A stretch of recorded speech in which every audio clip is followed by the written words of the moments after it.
Good evening, Sam. Good evening, sir. Yes, sir. Good evening.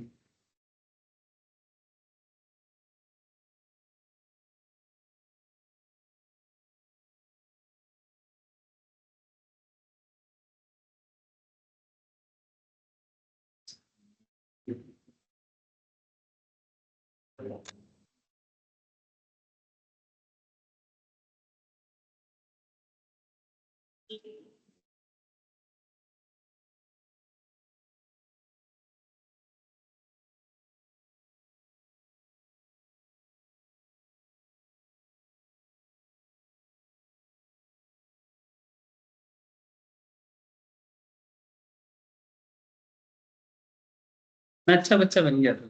हाँ, हाँ।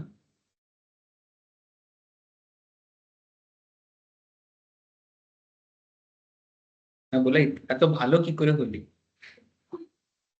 হুম? সকালে class করছিস, সন্ধ্যেতে ক্লাস করছিস। হ্যাঁ? चलो।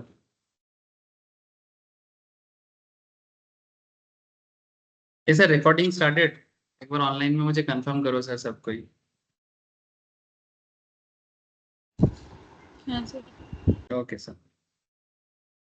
चलो सर, हाँ स्टार्ट करते हैं। ये चले जाओ सर। सर बोलता है। अच्छा। अरे तुम लोग नहीं बोला, इसका तबीयत खराब है इसको। अच्छा देखो, तुम लोग ना एकदम हर चीज में दिमाग लगा लेते हो, बस काम की चीज में दिमाग नहीं लगाते। अच्छा, ये लॉ का जो टॉपिक चल रहा है, क्या चल रहा था क्लास में? NI act, negotiable instrument act. इसमें कुछ और भी बात करना बाकी है सर, खत्म ही नहीं होता। हाँ सर, कभी कभी ऐसा होता है, खत्म ही नहीं होता। तो पॉइंट इज दैट कि ये आई थिंक लास्ट क्लास होगा एनआई में।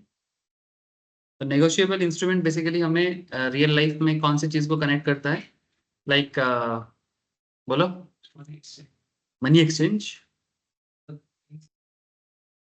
Bills of exchange, money exchange, bills of exchange, money exchange. Money exchange का क्या होता है? मनी एक्सचेंज माने जब तुम किसी दूसरे देश का पैसा और कंट्री में जाके अपना पैसा में कन्वर्ट करते हो, उसको मनी एक्सचेंज बोलते हैं। हाँ, यहाँ पर बिल्स ऑफ एक्सचेंज होता है, bills of exchange. Bills of exchange माने बिल्स के बदले पैसा जरूर मिलता है। ठीक है। बिल्स क्या होता है? ये जो टॉपिक है, ये बेसिकली इसको एनआई एक्ट कहा जाता है। क्या एक्ट कहा जाता है? एनआई। एनआई माने नेगोशिएबल इंस्ट्रूमेंट। ये जो नेगोशिएबल इंस्ट्रूमेंट एक्ट है, इसका बेसिक स्ट्रक्चर क्या है? इसका सबसे ज्यादा यूज क्या होता है? चेक। आज के डेट में इसका सबसे बड़ा यूज है चेक में। हम लोग जो चेक यूज करते हैं घर पे, उसका एबीसीडी इस लॉ के अंदर बोला गया है। लेकिन ये चेक का कॉन्सेप्ट पहले चेक से नहीं था, चेक तो बाद में आया। ये कैसे बनता है? कॉन्सेप्ट कहाँ से प्रोड्यूस होता है? कॉन्सेप्ट प्रोड्यूस यहाँ से होता है कि सपोज मैं किसी से क्रेडिट में कोई चीज खरीदता हूँ। ठीक है। से फॉर एग्जाम्पल सोमोदीप, ताई तो ऑब्वियस होते फिर डोंट वरी। तो सपोज सोमोदीप से मैंने कोई चीज खरीदा, परचेज किया, लेकिन क्रेडिट में परचेज किया। और फिर सोमोदीप मेरे को बोलता है सर खरीद लिया, पैसा दो। ठीक है। मैं बोलता सोमोदीप अभी ना, नहीं है। ठीक है, बाद में देते हैं। अब ये जो बाद में देने का प्रॉब्लम को सॉल्व करने का सिस्टम इसे एक्ट के अंदर बोला गया है। इसका सॉल्व करने का जो सिस्टम है, ये बहुत प्रिमिटिव सिस्टम है। ऐसा नहीं कि आजकल हुआ है, ये तो बहुत प्राचीन कॉन्सेप्ट है। इवन मैंने आप लोगों को बॉम्बे का हुंडी भी दिखाया लास्ट क्लास में। ठीक है। इसको पहले हुंडी कहा जाता था, बिल्स ऑफ एक्सचेंज का हिंदी नाम है हुंडी। ठीक है। वहां पर बेसिकली प्रॉमिस किया जाता है कि सपोज मैं सोमोदीप से अगर लेता हूँ कोई भी चीज क्रेडिट पे, तो मैं सोमोदीप को बोलता हूँ कि ओके सोमोदीप, मैं आपको प्रॉमिस करता हूँ कि इतना दिन के अंदर मैं आपको पे कर दूंगा। ठीक है। इसको बोलते हैं प्रॉमिसरी नोट। ये प्रॉमिसरी नोट एक पूरा डॉक्यूमेंटेशन के थ्रू से आएगा। कैसे आएगा? डॉक्यूमेंट्स के थ्रू से। दिख रहा है ना आप लोगों को? ये देखो, ये सब ऑलरेडी हो चुका है। ठीक है। एक कुछ ऐसा लिखा होता है, 3 months after death, ₹10,000, I promise to pay Shri Ramesh. ठीक है। और to his order the sum of ₹10,000 और वैल्यू और वैल्यू रिसिप्ट। ठीक है। ऐसा ही मैं सोमोदीप को बोलूंगा कि भाई मैं तुमको देखो लिखित दे रहा हूँ, डॉक्यूमेंट्स करके दे रहा हूँ, तो मैं आपको पेमेंट कर दूंगा, आप चिंता ना करो। ठीक है। ये चेक आने से पहले ना ये सब सिस्टम चलता था, जब दुनिया में चेक नहीं था प्रॉपरली। ठीक है। ये आजकल जो बैंक के थ्रू से चेक होता है, ये चेक चेक से पहले ये सब सिस्टम चलता था। हाँ बोलो सर, ऑनलाइन में कोई कुछ कह रहे हो क्या? बोलो, आवाज आ रहा है किसी का? किसका आवाज आ रहा है? श्रेष्ठा। श्रेष्ठा बैकग्राउंड नॉइस। अच्छा। ओके, ठीक।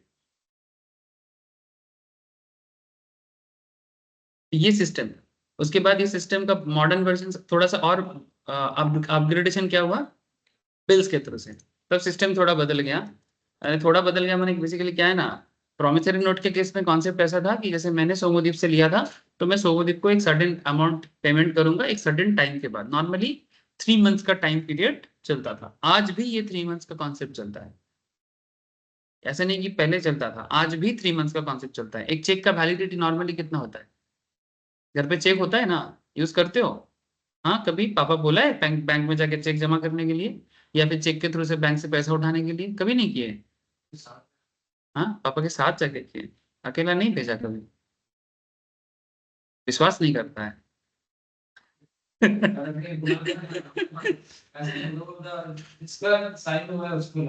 हाँ, आजकल ये सिस्टम आ गया है। ठीक है, अच्छा, समझ गया सर, समझ गया। तो बेसिकली ये बिल्स ऑफ एक्सचेंज का कॉन्सेप्ट, इसके ऊपर तो पूरा एक अकाउंटिंग चैप्टर भी है। अकाउंट्स बेसिक्स में शायद मैम ने रिसेंटली कवर अप किया भी है। ठीक है, जिन लोगों का हुआ है कर लेना चाहिए था, अगर नहीं किए हैं तो बैकअप लेके कर लो, सल्टा दो सर। ठीक है, बेसिक्स है बिल्स ऑफ एक्सचेंज। यहाँ पर क्या होता है, इसमें थोड़ा सा खेल थोड़ा सा और मॉडरेट माने इम्प्रूव हो जाता है, मॉडिफाई हो जाता है। जैसे सोमोदीप से मैंने पैसे उधार लिया था, कोई भी चीजें खरीदा था उसके दुकान से, पेमेंट नहीं कर पा रहा था, से फॉर एग्जाम्पल अमाउंट है 10,000 का। अब सोमोदीप मेरे को बोलता है सर एक काम करो, आपके ऊपर ना एक बिल बना देता हूँ। ठीक है, बिल ड्रॉ कर लेता हूँ, और उस बिल को मैं एक्सेप्ट करूंगा। मैं उस बिल को एक्सेप्ट करूंगा, वो बन जाएगा ड्रॉयर। ठीक है, और मैं बन जाऊंगा एक्सेप्टर। और जैसे ही मैं बिल ड्रॉ करूंगा, मैंने बिल को एक्सेप्ट कर लूंगा, तो मैं मेरे पास जो आएगा ना उसका कॉपी, उसको बोलते हैं बिल्स पेबल। इसलिए अकाउंटेंसी में बैलेंस शीट में क्रेडिट साइड में बीपी दिखता है, अकाउंटेंसी में बैलेंस शीट में लाइबिलिटी साइड में क्या दिखता है? Bills payable. ये क्रेडिटर कॉन्सेप्ट चलता है। क्रेडिटर माने अगर तुम्हारे पास बीपी है, सपोज किसी के पास 10,000 का बीपी है, इसका मतलब जैसे अगर मेरा बैलेंस शीट बन रहा है, तो मैं दिखाऊंगा मेरे बैलेंस शीट में 10,000 मुझे इसको देना है, तुमको देना है मुझे, तो बीपी बनेगा, तो ये मेरा क्या हो जाएगा? लाइबिलिटी, है ना? तो इसमें कॉन्सेप्ट एकदम सिंपल चलता है कि तुम मेरे ऊपर बिल ड्रॉ करते हो, मैं बिल को एक्सेप्ट करता हूँ, और उसके साथ साथ तुम्हें वो पेमेंट बैंक से तो तुरंत मिल जाता है, जानते हो? बिल्स ऑफ एक्सचेंज के थ्रू से हम लोग इसको क्या करते हैं, बैंक में जाते हैं डिस्काउंट करवाने। कौन जाएगा? एक्चुअली तो जाएगा। ठीक है, तो बैंक मैं भी जाऊंगा, क्योंकि पेमेंट बैंक तुमसे नहीं लेगा, पेमेंट मुझसे लेगा। ठीक है, तो जैसे ये बिल्स को हम लोग सबमिट करेंगे, स्पेशली तू सबमिट करेगा, तो बैंक तुम्हें 10,000 थोड़ा बहुत अपना चार्जेस काट के पे कर देगा। और बैंक में मैं यहाँ पर बीपी का साइन एक्सेप्ट करूंगा ना, तो बेसिकली बैंक मेरे को एकदम स्कैनर में ले लेगा। अब एक बंदे को एकदम याद रखो, क्यों? इनसे ही पैसा पाना है। बैंक किससे पैसा पाएगा? हमसे पैसा पाएगा। तो बैंक एक डेट दे देता है, उस डेट के अंदर मुझे वो पेमेंट बैंक को करना पड़ेगा। और अगर मैं नहीं करता सर, अगर आप बदमाशी में उतर जाए तो हाँ, हो सकता है, इंसान बदमाशी करते हैं तभी तो लॉ लॉ का प्रॉब्लम हो जाता है। ठीक है, तो वो फिर से मेरे ऊपर बिल ड्रॉ करेगा, मैंने बेसिकली प्रोसेस चलता जाएगा। अगर एक दो बार चलने के बाद अगर चीजें प्रॉब्लम सॉल्व नहीं होता, तो फिर मेरे अगेंस्ट में मार्केट में एक बैड रेपुटेशन फैल जाएगा, और आगे से मुझे कहीं से भी किसी भी तरह का कॉन्ट्रैक्ट भी नहीं होगा, और आगे मेरे साथ कोई कॉन्ट्रैक्ट भी नहीं हो सकता। समझ में आ रहा है सर?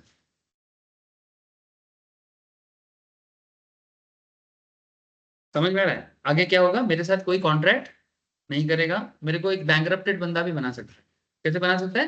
बैंकरप्टेड घोषित कर देगा, क्योंकि मैं सिंपल एक 10,000 टका नहीं दे पा रहा हूँ, तो कोई मेरे साथ क्या क्यों कॉन्ट्रैक्ट करेगा? Try to understand. ठीक है, तो ये कोई एक दिन में नहीं होता है, और मेरे को कोई ऐसे नहीं बोल सकता, बैंक इसके मेरे बारे में कोर्ट में बोलेगा, कंज्यूमर कोर्ट में जाएगा, फिर कंज्यूमर कोर्ट के थ्रू से अगर बड़ा मैटर हो, मैंने करोड़ों का मैटर हो, तो फिर हाई कोर्ट में जाएगा, बहुत हायर लेवल ऑफ कोर्ट में जाके फिर मेरे नाम पे एक मार्केट में फैल जाएगा कि भाई ये बंदे से कभी कॉन्ट्रैक्ट ना करे, ये तो बैंकरप्टेड हो गया।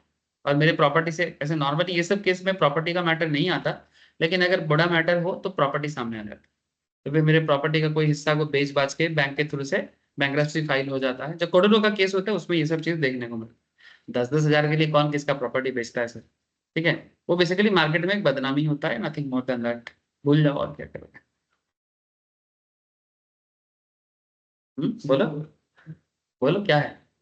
नहीं नहीं, पूछना क्या है। आपने इससे पैसे है ना, तो आप बदले में अगर आपने पैसे नहीं दिए तो इसी उठा दिए। ऐसे उठा के लेके जाएगा।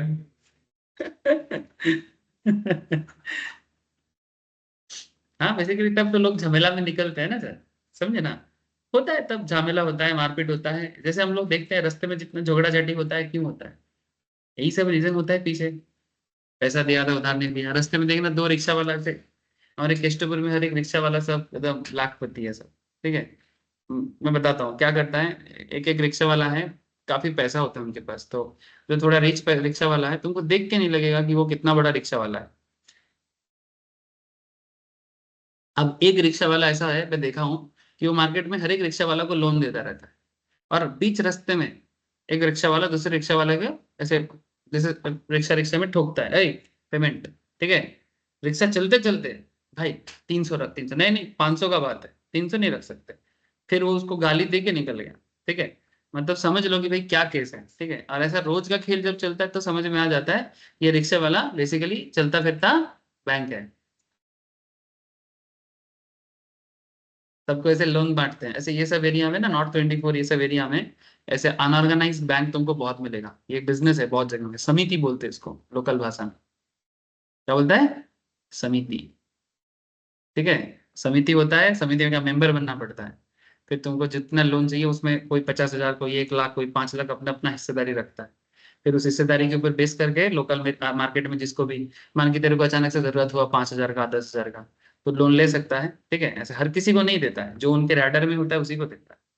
ठीक है। रैडर के बाहर किसी को नहीं देगा, अननोन लोगों को देगा, कहाँ भाग जाएगा कोई क्या पता, है ना। तो सब एकदम नोन पर्सन के थ्रू से ही लोन देता है। 10,000 टका दिया, बदले में बोल दिया कि जैसे मानो 1 महीने बाद, 2 महीने बाद उसको वापस करना है, तो मे बी 500 टका, 1,000 टका एक्स्ट्रा, 10 देके 1,000 एक्स्ट्रा, 2,000 एक्स्ट्रा। अगर 10,000 का 12,000 मैंने 2,000 एक्स्ट्रा, मैंने इंटरेस्ट हिसाब कर लो, 20%। 1,000 मैंने 10%, 1200 मैंने 12%। ऐसे ऐसा मैंने, वो लोग ऐसे परसेंट में बात नहीं करता है, वो लोग सीधा एब्सोल्यूट में बात करते हैं। 10,000 का 11,000, 10,000 का 12,000, 10,000 का 11,500, एक उनका एक एस्टिमेशन चलता है। सर ये लोग बैंक क्यों नहीं जाता? जैसे क्वेश्चन,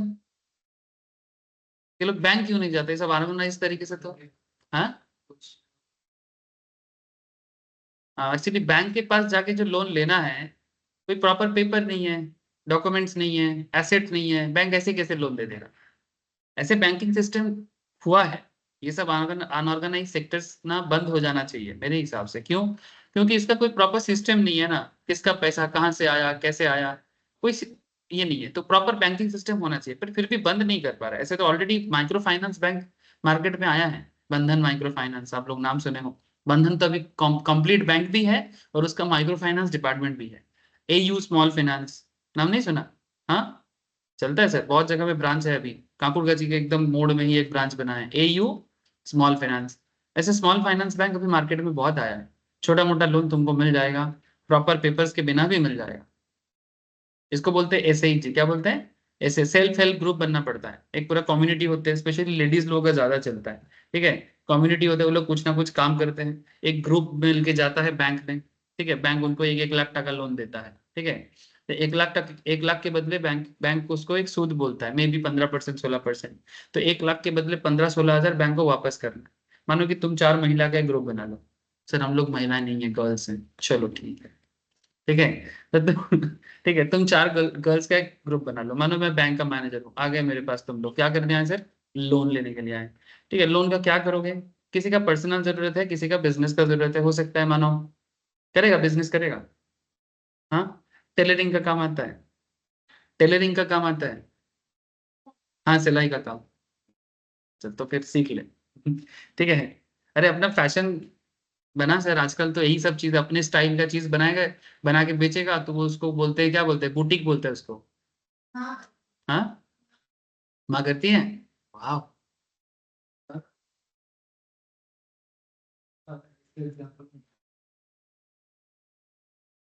ठीक है। ऐसे में तो ये, ऐसे कभी तुमसे ऐसा बात हुआ है मेरा कि सीरियसली नहीं हुआ सर। ये मुझे पता नहीं, ऐसे फील हुआ, मैं उसको बोला, ऐसा कुछ नहीं है, मैं तुक्का मारा सर। बट वो अलग बात कि तुक्का सही लग जाता है। हाँ, उसके साथ हुआ है इसलिए ऐसा कर रहा है। जितना तुक्का मारा सब लग गया। मेरे को ओलंपिक में गोल्ड मिलना चाहिए तुक्का मारने का। एक एक काम करो, ओलंपिक को एक भेजो कि ओलंपिक में तुक्का मारने वाला गेम निकालो। चलो ठीक है।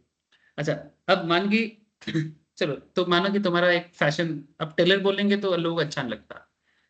फैशन, क्या बोलेंगे? फैशन डिजाइन, हाँ साउंड गुड, अच्छा लग रहा है। हाँ, क्या करते हैं ना, कपड़ा सिलते हैं। अरे भाई, फैशन डिजाइन भी कपड़ा ही सिलता है। इस बार जो वो फैशन शो होता है, आप लोग जानते हैं क्या, डोंट नो, वो जहाँ पर पेरिस में होता है ना, फिल्म फेस्टिवल्स वगैरह होता है, जहाँ पर फैशन शो भी अलग से एक से होता है। एक तो होता है कि सेलिब्रिटीज लोग जाते हैं, और एक होता है जहाँ पर सब वो स्पेशली लेडीज लोग का होता है, लड़का लोग का भी होता है। बट हाँ, रेड कारपेट, वेरी गुड, देखा, जानते हैं। तो रेड कारपेट में ऐसे ही एक हमारे भारत का एक लड़की गया है, नैन्सी त्यागी, वेरी गुड सर। वो अपने खुद से वो कपड़ा सिला पूरा, और वो भी लोकल मार्केट से, दिल्ली के चांदनी बाजार से, लोकल मार्केट से खरीद खरीद के। सोचो, जीत के आ गया, जीत के आया ना। और हम लोग नॉर्मल कर रहे हैं, कपड़ा सिलता है, ये कोई और कोई काम नहीं मिला। हम लोग नॉर्मल काम को छोटा करते हैं, उसने दिखा दिया कि कपड़ा सिलना क्या चीज होता है। इसलिए कोई भी काम को छोटा नहीं करना चाहिए। ऐसे शाहरुख खान अपने मूवी में बोला भी है, कोई भी धंधा छोटा नहीं होता, धंधे से बढ़कर धर्म नहीं होता। शाहरुख खान बहुत डायलॉग सिखाए सर हम सबको, ठीक है। बुढ़ा हो गया, दिखेगा नहीं बुढ़ा है, ठीक है, हम लोगों को बुढ़ा बना दिया, और हम लोग उसको देखते हुए जवान से मिडिल एज में आए हैं, वो अभी भी जवान है, मानना पड़ेगा। अच्छा, नाउ पॉइंट इज दैट, से मेरा कहने का मतलब सिंपल था। अब तुम लोग आते हो सेल्फ हेल्प ग्रुप बना के, अब किसी को अपने बिजनेस में पैसा लगाना है, किसी को अपने पर्सनल काम पे लगाना है, तो बैंक उसको एक आइडेंटिफाई करते हैं, एक लीडर बना देते हैं। मानो कि मैं इसको लीडर बना देता हूँ। इसका क्या काम रहेगा कि मानो अगर बाई चांस आप में से कोई भी लोन प्रॉपरली रीपे नहीं करता है, तो मैं इनको पकड़ूंगा। सबसे थोड़ी बात होता है सर, एक तो कैप्टन चाहिए, है ना। तो मैं बेसिकली इनका काम यही रहेगा कि हर कोई अपना काम करे, और खुद भी अपना जो भी पेमेंट है ये भी करे। लीडर हर किसी को नहीं बनाया जा सकता, ऑनेस्टी भी देखना चाहिए उसके अंदर। प्रॉब्लम क्या है कि ये पूरा कम्युनिटी की तरह काम करेगा। अगर एक जन भी लोन का फेलियरिटी करेगा, तो सबको ही मिलकर उनके ऊपर चढ़ाव हो जाएगा। माने बेसिकली सोसाइटी में जीना हराम कर देगा, और आगे से कोई जरूरत होगा तो इनको और लोन नहीं मिलेगा, समझे। और ये जो कॉन्सेप्ट है ना, ये माइक्रो फाइनेंस लेवल में इतना सक्सेसफुल रहा है। उल्ट मैंने, विजय माल्या 35,000 करोड़ लेके भाग गया है सर, किंगफिशर एयरलाइंस का, आज तक नहीं वापस आया। लेकिन ये जो गरीब लोग, जो सेल्फ हेल्प ग्रुप जो लोन लेते हैं, इनका डिफॉल्ट का चांसेस 10% भी नहीं है। यानी ये लोग जितना बैंक से लेते हैं, इवन हाई सूद में लेते हैं। तो ऐसा नहीं कि कोई 7-8% सूद होता है, 10%, 15%, 16% सूद होता है, रिपे कर देता है। मारने वाला तो होता है ये सब बड़े बड़े लोग, जो दिखाते हैं मेरे पास ये है वो है, और देने के टाइम पे चुटकी मार के भाग जाता है, और विदेश में जाके बैठ जाता है। गरीब लोग नहीं मारता है। गरीब लोगों का एक चीज क्या जाना है, वो लोग, एक चीज होता है गरीबों में, वो होता है खुददारी। खुददारी का कॉन्सेप्ट क्या है कि मेरे खराब समय में जो मेरे साथ दिया, वो उनको नहीं भूलना चाहता। और ये सो कॉल्ड रिच लोग होते हैं, मैं यहाँ पर I am not anti rich, ठीक है, ऐसा कुछ नहीं है। ये एक, मैं बैंकिंग सिस्टम से एक चीज देखा कि पैसा मारने वाला ज्यादातर केस में देखा गया है जो रिच है। रिच ही रिच का मारता है, गरीब नॉर्मली नहीं मारता। लेकिन बैंक गरीब को लोन देने में क्या करते हैं, इच्छा दिखाते हैं कि नहीं दिखाते हैं? तो उल्टा खेलोगे ना, जो लोन रीपे करते हैं उसे लोन नहीं देता, जो रीपे नहीं करता उसके पीछे भागते हैं बैंक। अजीब प्रॉब्लम है सर। चलो, अभी हमको बैंकिंग इंडस्ट्री नहीं जाना है, हम लोग बस बेसिकली बैंकिंग सिस्टम रिलेटेड कुछ पॉइंट्स पे बात कर रहे हैं। तो बात करते करते आ गया सर, किस तरह से ये सब चीजें काम करते हैं। तो मैंने ऑलरेडी आप लोगों को promissory note, bills of exchange, cheques, ये सभी चीजें में बातचीत करके आए सर। चेक में भी बातचीत हो चुका है। बस थोड़ा सा कुछ स्पेशल पॉइंट्स है जो मैं लास्ट दिन नेगोशिएबल इंस्ट्रूमेंट में चेक रिलेटेड बातचीत कर रहा था, उसी में कुछ बताना है। आज का स्पेशल पॉइंट ये है सर,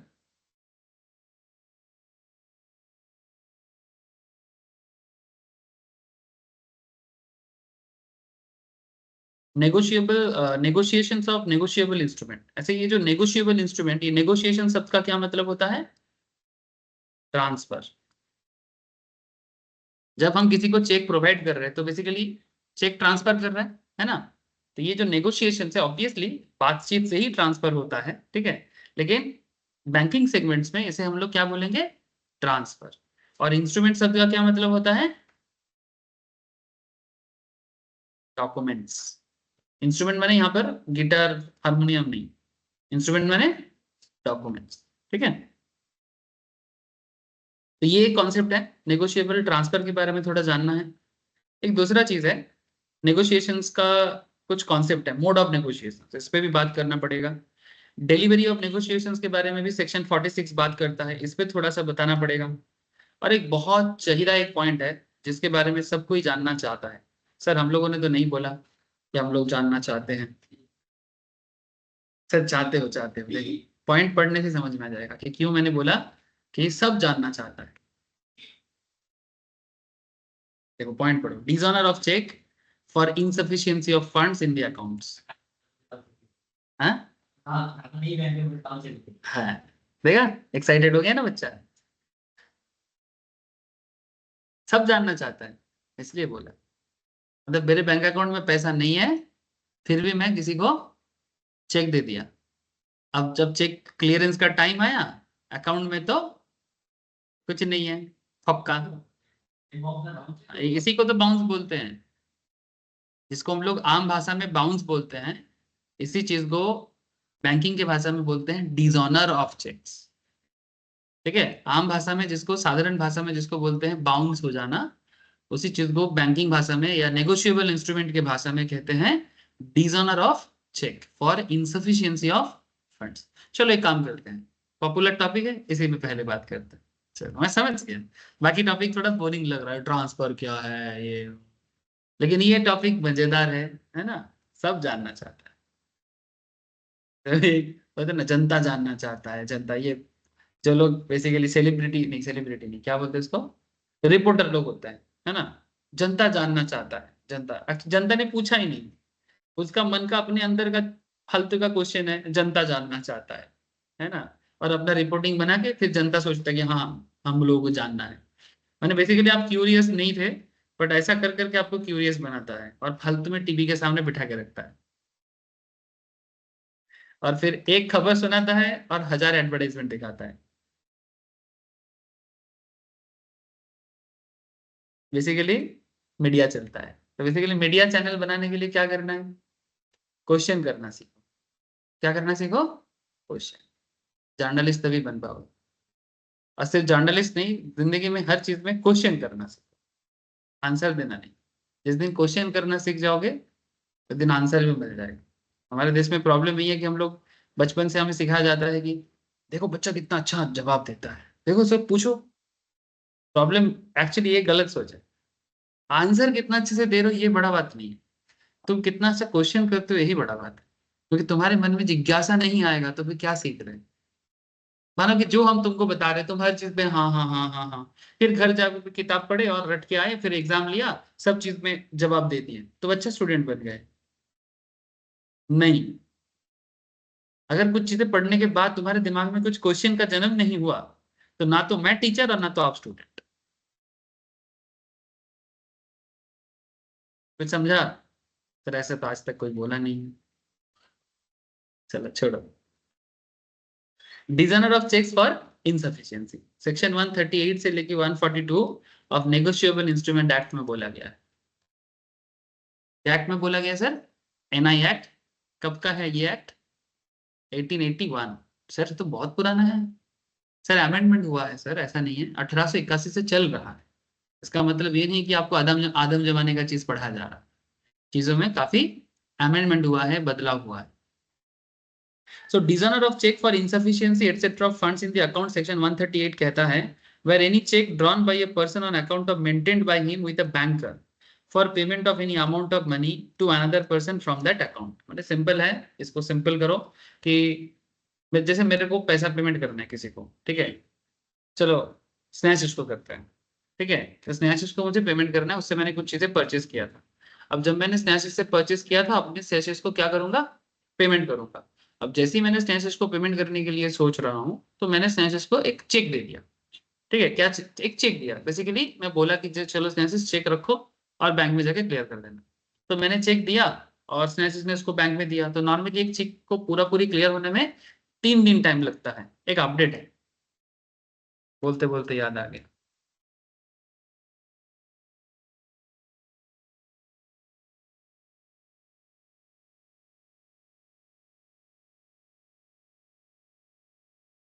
जान लो सर, 4 दिन पहले ही अपडेट हुआ है। आरबीआई का रेपो पॉलिसी आया था 4 दिन पहले। ठीक है, उसी टाइम पे ये अपडेशन आरबीआई ने दिया है। जो चेक को क्लियर होने में 3 दिन टाइम लगता था, उस चेक को क्लियर होने में अभी से कुछ घंटा लगेगा सर, कुछ आवर्स लगेगा। The Reserve Bank of India has stated that check clearance will be expedite within a few hours. Currently, the process takes approximately 2 to 3 days. And this announcement was made by RBI Governor during Monetary Policy Committee August 8। आज 12 तारीख है, 3 दिन पहले का बात। ठीक है, this expedite check payment method will benefit both the payer and the payee। और हम लोग इतना दिन से ही तो पढ़ रहे, पेयर पेई ड्रॉयर ड्रॉइंग। हाँ, माथा खराब, हस्बैंड वाइफ भी बना दे सबको। अच्छा, देखो समझ में आ गया सर। तो इसमें एक बहुत बड़ा रिवोल्यूशन है sir, cheque clearing system with in 2-3 hours. इसको क्या बोलते हैं, ये भी हम लोग पढ़े हैं। देखो, ये चीज भी हम लोग, जो लोग पिछले क्लासेस किए हैं उनको पता है। According to RBI statement on development of regulatory policies, cheque truncation system CTS पढ़ा है कि नहीं पढ़ा? आप लोगों को इसी चैप्टर के अंदर चेक ट्रंकेशन सिस्टम के बारे में मैंने बोला था। मैंने बेसिकली वो चेक में कोड होता है, उस कोड के थ्रू से चेक को बेसिकली आरबीआई ने क्लियर करता है।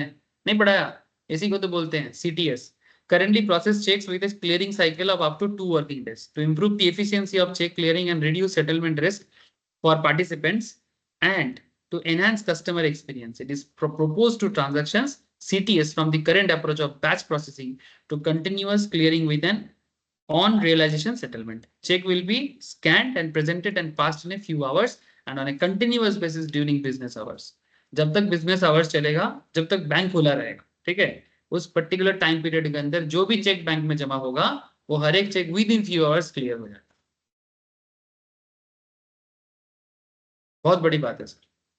ठीक है, and the clearing cycle will reduce from present t+1 days to a few hours। Actually आजकल क्यों ऐसा करना जरूरत हो गया है, क्योंकि मार्केट में बहुत अच्छा अच्छा सिस्टम आ गया है। आरटीजीएस आ चुका है, एनईएफटी आ चुका है, ये सब बात हम लोग पहले भी किए हैं। माने real time gross settlement, online fund transfer, national electronic fund transfer, ठीक है, एनईएफटी, आईएमपीएस जैसे चीज आ चुका है। इसके साथ साथ यूपीआई का भी मार्केट में काफी पॉपुलैरिटी हो चुका है। ऐसी चीजों में लोग चेक का यूज पहले से कम करना चाह रहे हैं, है ना। तो लेकिन चेक एक बहुत ही secure way of money transfer है, बहुत सिक्योर है। तो गवर्नमेंट चाहता है कि चेक का यूज लोग करें, और बैंक के लिए भी बहुत अच्छा है। मैंने आरटीजीएस एनईएफटी आईएमपीएस अपने अपने जगह में अच्छा है, but cheque is also very good way to transfer money from one account to another, और बहुत सिक्योर वे है। लेकिन लोग इसका यूज कम करना चाहते हैं, बिकॉज आजकल मार्केट में इतना अपडेशन सब वर्जन आ चुका है, चेक का नॉर्मल यूज बहुत कम हो गया है। तो इसमें बैंक का भी बिजनेस हैम्पर कर रहे हैं। Due reason is cheque clear होने में इतना समय लगता है, आरटीजीएस एनईएफटी में तो 10-10 लाख एक एक बार में चला जाता है ना। तो इसलिए गवर्नमेंट चाहता है, और चेक में तुम कितना भी बड़ा अमाउंट दो वो सेटल हो जाता है। ये सेटलमेंट प्रोसेस को बहुत ही फास्ट मूविंग करने के लिए गवर्नमेंट ने ये सब आइडिया लाया है। बहुत अच्छी बात है सर। ठीक है, चलो अपडेशन पे अपडेशन मिल गया। ये रिसेंट बात है, एग्जाम में अगर पूछे तो नहीं बताना है, एग्जाम में पूछे तो 3 दिन ही बताना है करेंटली। ठीक है, हाँ, जो लोग मोटा मोटी जनवरी के टाइम पे एग्जाम देगा, उस टाइम पे वो लोग बोल सकता है कि एक दिन में चेक क्लियर होता है। अगर अभी किसी को सितंबर में देना है तो मत बताओ, हो सकता है एग्जामिनर को भी पता नहीं। सर ऐसा होता है क्या? हो जाता है ऐसे, वो लोग करंट सिलेबस के हिसाब से चेक करेगा, ठीक है, कि सिलेबस में क्या है नहीं है। और ये सब अपडेशन आने में थोड़ा टाइम लगता है। फिर भी प्रोफेशनल वर्ल्ड में हम लोग चार्टर्ड अकाउंटेंसी में, सीएस में, सीएमए में ये सब बहुत पहले ही पढ़ लेते हैं।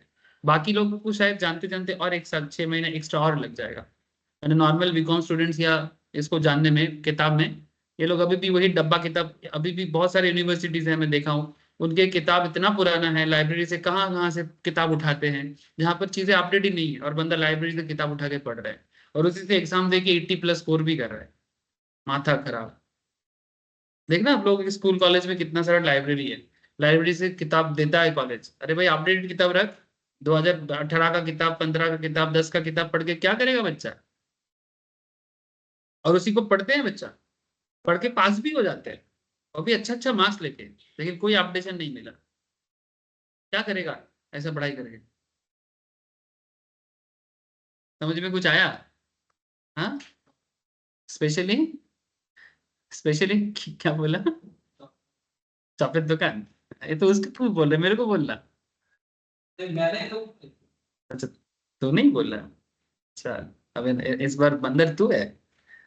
चौपे दुकान तू, तेरे को थोड़ी खोलना है, तू तो त्रिपुरा का है।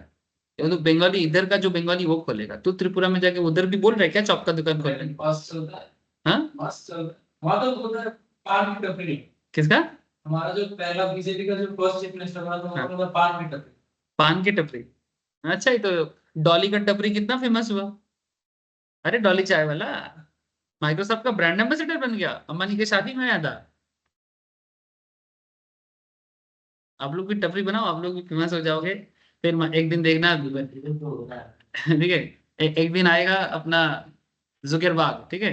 ऐसा आप लोग मैं तो जुकेरबाग बोलता हूँ, हम लोग जकरबाग ऐसा करके बोलते होंगे, ठीक है। ठीक है। ठीक है, मेरा तो टंग इधर उधर हो जाता है। जो भी हो, जुकेरबाग आएगा।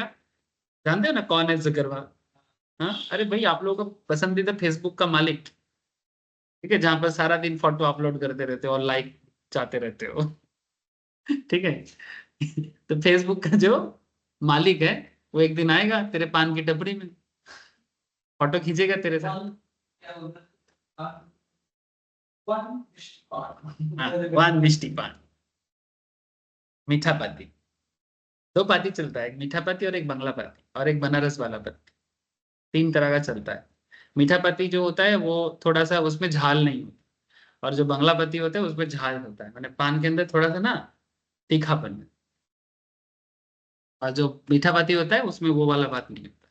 तो किसी किसी को बंगला वाला पान पसंद होता है, किसी किसी को मीठा पाती पसंद। अच्छा, तो चेक का बात समझ में आ रहा है ना? बेसिकली मैं किसी को चेक दे रहा हूँ और वो मेरे पेमेंट को मैं क्लियर नहीं करता। यहाँ पर सिंपल वही चीज बोला है सेक्शन 138 में, where a cheque drawn by a person on account maintain by him with a banker. अब मेरे बैंकर माने कौन? आपका जहां पर अकाउंट है, अगर HDFC में है, SBI में है, जहां पर है वो आपका बैंकर है, ठीक है।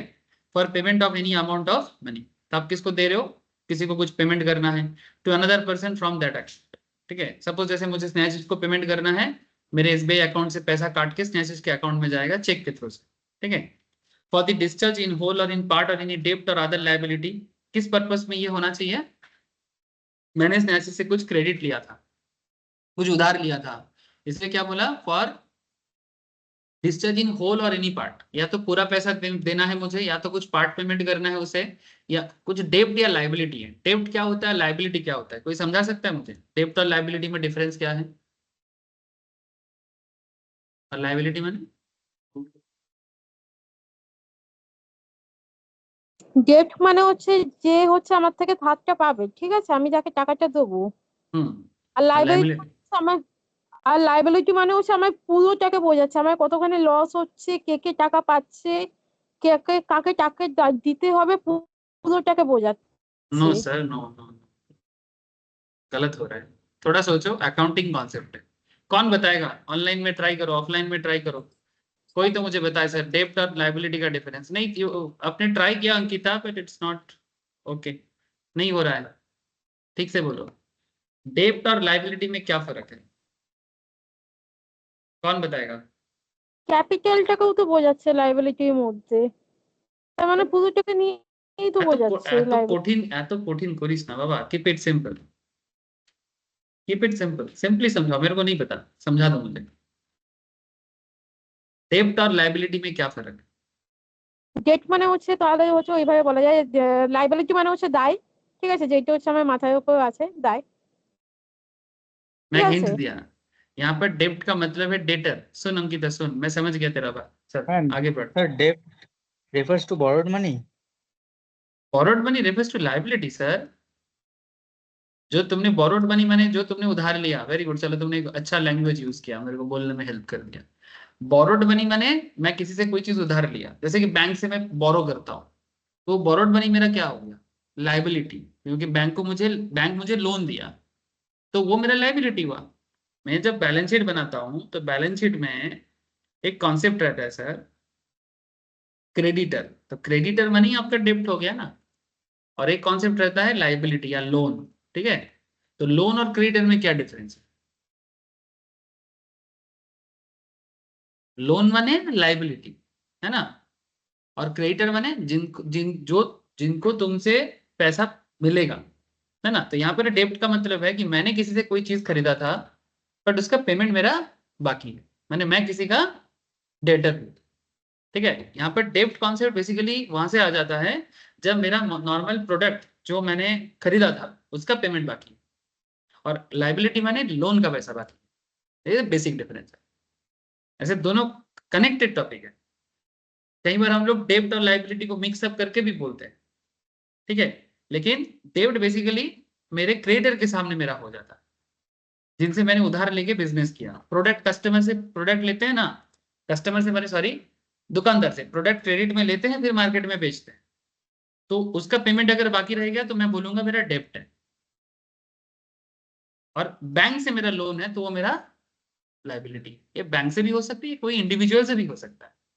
तो ये थोड़ा सा बेसिक मैटर है और कुछ नहीं, बाकी मोर और लेस सेम। जो अंकिता ट्राई कर रहा था, I understand, you are also right sir, but थोड़ा सा मैं बेसिक डिफरेंस, क्योंकि यहाँ पर दोनों लैंग्वेज को अलग करके दिखाया ना, इसलिए मैंने बोला कि क्या डिफरेंस है डेब्ट और लाइबिलिटी। दोनों ही मेरे को देना है, दोनों ही मेरा लाइबिलिटी है, डेब्ट इज ऑल्सो माई लाइबिलिटी, इसीलिए बैलेंस शीट में वो लाइबिलिटी साइड में ही पुट किया जाता है। इसलिए इनका बेसिक नेचर तो अलग नहीं है, बट कैरेक्टरिस्टिक थोड़ा डिफरेंट होता है प्रोडक्ट के केस में और नॉर्मल लोन के केस में। समझा? बुझते पारली सबाई?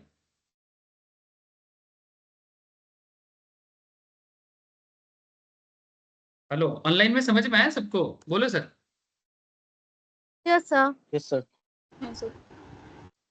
ऐसे not much differences is there, but थोड़ा सा जो डिफरेंस नॉर्मली समझ में आना चाहिए उतना मैंने बताया। लेकिन यहाँ पर एक चीज है कि हम किसी को चेक पेमेंट कर रहे हैं, बट एज ए गिफ्ट कर रहे हैं। जैसे मानो स्नेशिस का पापा स्नेशिस को उसके शादी में 1 करोड़ का चेक गिफ्ट करता है, ठीक है। बच्चा शादी कर रहा है, नया जिंदगी में जा रहा है, तो पापा ने 1 करोड़ का चेक दिया, ठीक है।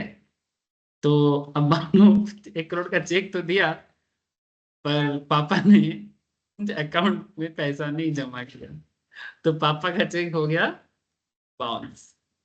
तो क्या स्नेहाशीष पापा पे केस करेगा? हाँ, कि क्या पापा शादी के दिन भी धोखा दे दिया आपने, मेरे मेरे वाइफ के सामने मेरा क्या इज्जत रह गया? हाँ, कि तुम्हारा पापा तो तुमको धोखा दे दिया, आगे क्या होगा? फिर संपत्ति का भाग भी नहीं मिलेगा। Jokes apart, try to understand. हाँ, संपत्ति से अलग कर देगा तेरे को?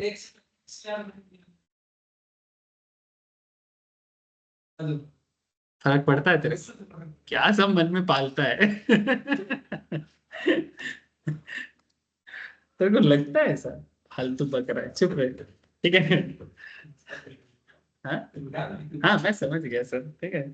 संपत्ति का भाग नहीं देगा तो फर्क पड़ता है। हाँ, सबको पढ़ना चाहिए सर, अपना अधिकार समझ लेना चाहिए। जैसे बांग्लादेश से जो लोगों के साथ खराब हो रहा है, वो लोग इंडिया आने के लिए पागल हो रहा है ना, स्पेशली हिंदूज के साथ। तो कुछ लोग बोल रहे हैं कि भाई डट के रहो ना, क्या ही बिगाड़ लेगा, ऐसे बहुत खराब हो रहा है, लेकिन अपना अधिकार क्यों छोड़े? वो देश किसी का बाप का थोड़ी है, सभी का तो है। तो ये लोग सबको, जैसे पहले भी आया था, 47 में आ गया था, उससे पहले भी आ गया था, फिर 71 में आ गया था, उधर का सब कुछ छोड़ छाड़ के। ऐसे थोड़ी होता है, ये किसी भी कारण से कोई किसी को मारपीट करेगा छोड़ के सब ऐसा करके आ जाएगा, तो फिर अपना अधिकार बोल के कुछ है नहीं। बट इस बार भारत बहुत ताकतवर है। मैं तुमको बोलता हूँ कि अगर बांग्लादेशी उधर से आएगा ना, हिंदू बांग्लादेशी, छोड़ेगा नहीं। अगर और ज्यादा खबर आएगा, मुझे डाउट है, मोदी पे मुझे कोई भरोसा नहीं है, क्योंकि ही इज डेंजरस। वो चुप है, इसका मतलब ये नहीं कि वो सच में चुप है। वो डेंजरस है, वो अटैक ना कर दे ज्यादा पंचायती मारने पर। यानी अगर और ज्यादा खून खराबा हुआ ना, भारत पूरा बांग्लादेश के इंटरनल मैटर्स में नाक लगा देगा, मेरे को पूरा डाउट है। लेकिन ऐसे बोला है आज, मैंने प्रधानमंत्री तो सारा दिन, मैंने बांग्लादेश का जो न्यू इलेक्टेड प्राइम मिनिस्टर है इंटरिम, वो बार बार हिंदू स्टूडेंट से मिल रहा है और सबको समझा रहा है, और स्पेशली जो लोग इस तरह का मारपीट कर रहा है उनके साथ भी बात कर रहा है, कोशिश कर रहा है कंट्रोल करने का। बट ये सिचुएशंस होगा क्यों? ये सिचुएशंस आज के डेट में होगा क्यों? जो भी हो, हम लोग बोल तो देते हैं कि भाई इतना आसान नहीं है, जान जान पहले की जमीन पहले तो सब कोई बोलेगा भाई जान ही पहले, है ना। इससे पहले भी जो लोग आया है, जान के कारण ही तो आया है ना, क्योंकि लोग मजहब को सामने रख के कत्लेआम कर रहे हैं, है ना। नहीं तो इतना लोग क्यों आएगा अपना, कि कुछ भी हो जाए, जैसे आज जो इधर है, यहाँ पर अगर कत्लेआम चालू हो जाए तो वो दूसरे देश में जाने के लिए सोचेगा, है ना। तो कोई भी अपना जगह छोड़ के क्यों जाएगा? जैसे मानो जो लोग नॉन बंगालीज है, बंगाल में रहते हैं, कल अगर यहाँ पर बंगालीज लोग बोला कि यहाँ पर सब नॉन बंगालीज भर गया है, हम लोग यहाँ पर मारपीट दंगा चालू करेंगे, सबको भगाएंगे, इतना आसान है भगा देना। और कोई क्यों भागेगा? जो लोग यहाँ पर अपना दादा परदादा से रह रहा है, क्यों भागेगा? तो राइट बोल के तो कुछ चीज होता है ना। मैं पहले सोचता था अरे क्या ही होगा, छोड़ देते हैं, लेकिन मेरे को भी ये सब फीलिंग्स आजकल आ गए, नहीं यार इतना आसानी से छोड़ना नहीं चाहिए। छोड़ देने से सब छूट ही जाएगा, सब छूट जाएगा, यही तो दिक्कत है। जो भी हो, डेब्ट और लाइबिलिटी का केस में ये रूल लागू होता है। लेकिन जैसे मैंने क्यों इसका शादी का बात किया, क्योंकि गिफ्ट वगैरह चीजें शादी में ही मिलते हैं नॉर्मली। डोनेशंस, तुम कहीं पर डोनेशन कर रहे हो एज ए सिक्योरिटी और in discharge of mere moral obligations, morally दे रहे हो ऐसे ही, ठीक है, रख लीजिए चेक थोड़ा सा, है ना। लोगों को उपकार करने के लिए हम लोग कई बार करते हैं ना, हेल्प करने के लिए। और फॉर एनी इलीगल कंसिडरेशन, ठीक है, इलीगली, इलीगल कंसिडरेशन बने, इलीगल माने इलीगल काम के बदले चेक के थ्रू से पैसा दे रहा हूं। तो कहता है कि सर ये जो लॉ है सेक्शन 138 ऑफ नेगोशिएबल इंस्ट्रूमेंट, ये गिफ्ट, डोनेशंस, मोरल ऑब्लिगेशंस या फिर इलीगल कंसिडरेशंस के केस में ये लॉ लागू नहीं। मैंने सिंपल कहने का मतलब है कि मैंने कोई, सपोज मानो ये बंदा ड्रग्स का तस्करी करता है, भाई साहब, ठीक है, और मैं भी, अरे सुन तो अकेला नहीं है इस जंग में, मैं भी हूं तेरे साथ, ठीक है। और मैं हूं इस खेल का बड़ा डीलर, ठीक है। अब मैं ड्रग्स का डील करता हूँ स्नेहाशीष के साथ कि त्रिपुरा में पूरा ड्रग्स का धंधा फैला दूंगा, ठीक है। और इसके लिए इलीगल काम है ना, हाँ, यूथ को बर्बाद करना सबसे आसान टारगेट रहता है ना। यूथ ऐसे ही बहुत पागल है, नशा में लगा दो और एकदम क्या ही चाहिए जिंदगी में, बस मजा ही मजा। फिर कुछ लोग आएगा यूट्यूब में जो नशा वशा छोड़ के आए पॉडकास्ट करेगा, फिर उनको देख के बाकी यूथ भी पीछे चलेगी कि हम भी पॉडकास्टर बनेंगे। इसका नाम बोल रहे ये वाले हैं। ठीक है, ऐसा बोलता है कि इसने नशा छोड़ के कुछ उखाड़ लिया, चल तू अच्छा काम करते मैं समझ गया, लेकिन इसका नशा छोड़ दिया, मैंने नशा करने कौन बोला था तेरे को? हाँ, मैंने आजकल ये सब हो गया स्टेटस, नॉर्मल लोगों का स्टेटस नहीं है, नशा करो फिर नशा छोड़ो, ये स्टेटस वाला काम। और उस पर ढूंढ पिटो कि मैंने कैसे नशा छोड़ा, और वही मेरा यूट्यूब हिट का मेन कारण। क्या रुचि हो गया लोगों। चलो, उसका नाम क्या है? ये अलावा रणवीर इलाहाबादी। ऐसे अच्छा करता है, उसका बहुत बड़ा प्लेटफॉर्म है, उसका काम पे मेरे को कोई प्रॉब्लम नहीं है, लेकिन मेरे को इस तरह का चीज से प्रॉब्लम है कि पहले तो गंदा काम करो फिर उस गंदगी से बाहर निकलो, और वो स्टेटस है। और जो जो बच्चा फिर इतना दिन से अच्छा रह गया उसका स्टेटस नहीं, ऑनेस्टी का कोई स्टेटस नहीं, डिसऑनेस्ट बन के कैसे ऑनेस्ट बना वो स्टेटस। तो समझ गए सर, ये रूल कहाँ लागू नहीं होता है, ठीक है। ये सब केस में, जैसे मैं क्यों बोल रहा था कि मैंने उसके साथ चेक में डील कर रहा हूँ, और बदले में किस चीज का काम कर रहा था, ड्रग्स का, जो कि इलीगल कंसिडरेशन है। तो इसके बदले अगर मानो कि इसका चेक फेलियर हो गया, ठीक है, तो क्या वो बैंक में केस करेगा कि मेरा चेक क्लियर नहीं किया, मेरा ड्रग्स का धंधा रुक गया? क्या बैंक लायबल होगा ये सब इलीगल तस्करी को ये करने में, लागू करने में?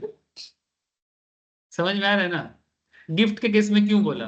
पापा शादी में खुशी से 1 करोड़ का चेक काट दिया था, नेक्स्ट दिन बिजनेस में कुछ लॉस हो गया तो उसी से 1 करोड़ दे दिया, अरे अपना ही बच्चा है क्या करेंगे। तो नेक्स्ट दिन बैंक में गया चेक जमा करने, बैंक वाले बोल रहे कि आपका पापा का चेक तो बाउंस हो गया, ठीक है। तो फिर वो आके पापा को बोलते हैं, तो क्या केस कर देगा पापा को कि पापा 1 करोड़ का चेक देके मेरे साथ धोखा कर दिया। तो ये सब केस में नेगोशिएबल इंस्ट्रूमेंट लागू नहीं होगा, सिंपल। लेकिन चेक तो चेक ही है, लेकिन ये चेक कहाँ लागू होता है? नॉर्मल डेब्ट और अदर लायबिलिटीज। यही बात यहाँ पर सिंपल तरीके से सेक्शन 138 कहता है। और जब वो पेमेंट नहीं होता, return by the bank unpaid, ठीक है, either because the amount of the money standing to the credit of that account is insufficient to honour the cheque. जैसे 1 करोड़ किसी को पेमेंट करना था, बैंक अकाउंट में 50 लाख, ठीक है, तो 50 लाख 1 करोड़ का चेक दे दिया और बैंक अकाउंट में 50 लाख है, कैसे क्लियर होगा? नहीं होगा ना। that it exceeds the amount arranged to be paid from that account by an agreement made with that bank, है ना, माने जितना जरूरत है उससे ज्यादा हो गया, ठीक है, तो नहीं होगा। Such person shall be deemed to have committed an offense। अगर कोई ऐसा करता है तो ये ऑफेंस माना जाता है। ऑफेंस माने गलती, ठीक है, गलती का सजा जानते हो, देखो, shall be punished with imprisonment, jail हो सकता है। सर चेक बाउंस का सजा जेल? हाँ सर, चेक बाउंस का सजा जेल। कितने दिन का सर? 2 साल तक एक्सटेंड हो सकता है, जेल 2 साल तक एक्सटेंड हो सकता है, और फाइन विच में extend to twice the amount of the cheque, or both, जितना चेक का अमाउंट होगा उसका 2 गुना, और उसके साथ 2 साल तक का मैक्सिमम जेल हो सकता है। चेक देने से पहले 10 बार सोच लो, ठीक है। ऐसे तो नॉर्मल केस में ये सब नहीं होता है, बैंक नॉर्मली चेक को रिटर्न कर देता है, और फिर बेसिकली आपका जो डेटर है, जिनके साथ आपका चेक का डील हुआ था, क्रेडिटर है, वो आपको बोलेगा सर आपका चेक बाउंस हो गया, तो उस फिर से रीअरेंज करने का कोशिश करेगा और उसको क्लियर कर देगा। तो ऐसे केसेस में ये सब शॉर्ट आउट हो जाता है, बट रूल्स बहुत सख्त है, रूल्स बहुत सख्त है। अच्छा, और एक बात sir, so when section 138 shall be not apply, कब ऐसे रूल अप्लाई नहीं होगा? Unless the below given conditions are complied. ये 2 कंडीशन सुन लो sir. Check presented with validity period, जो चेक दिया गया है उसका एक वैलिडिटी पीरियड है।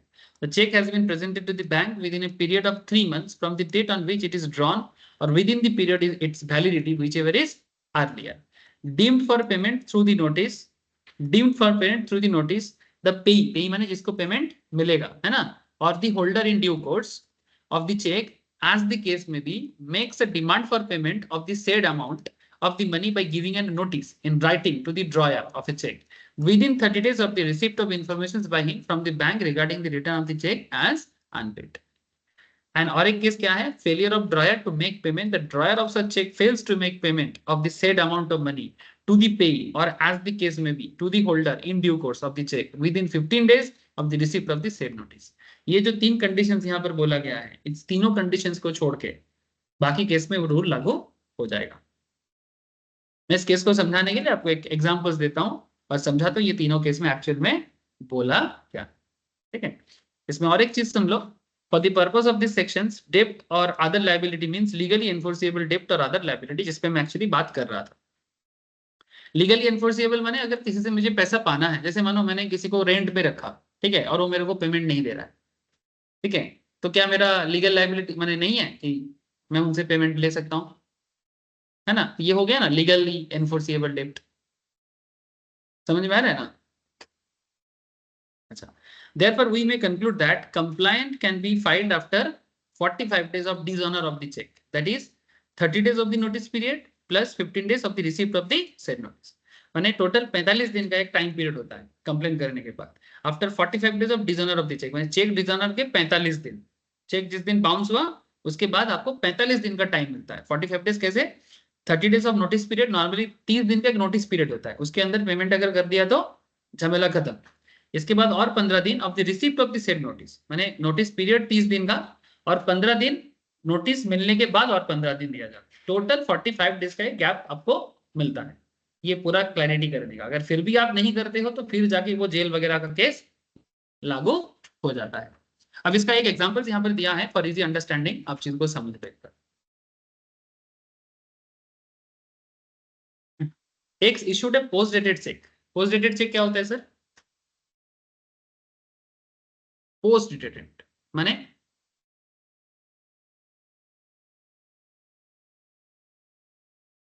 हाँ, मतलब मानो अगर मैं आपको आज एक चेक दे रहा हूं, बट इस चेक को आप अगला 2-3 दिन के अंदर बैंक में नहीं डालोगे। मे बी आज ये कौन सा मंथ चल रहा है? अगस्त। अगस्त महीने का चेक नहीं दे रहा हूं मैं, चेक दे रहा हूं आज, डिलीवरी आज हो रहा है, पर ये चेक में डेट जो है, चेक में जो डेट का बॉक्स रहता है ना, उसमें मैंने डेट देके रखा सितंबर का। कब का देके रखा? सितंबर का। तो ये कितना हो गया? पोस्ट डेटेड चेक हो गया, 1 महीने बाद का।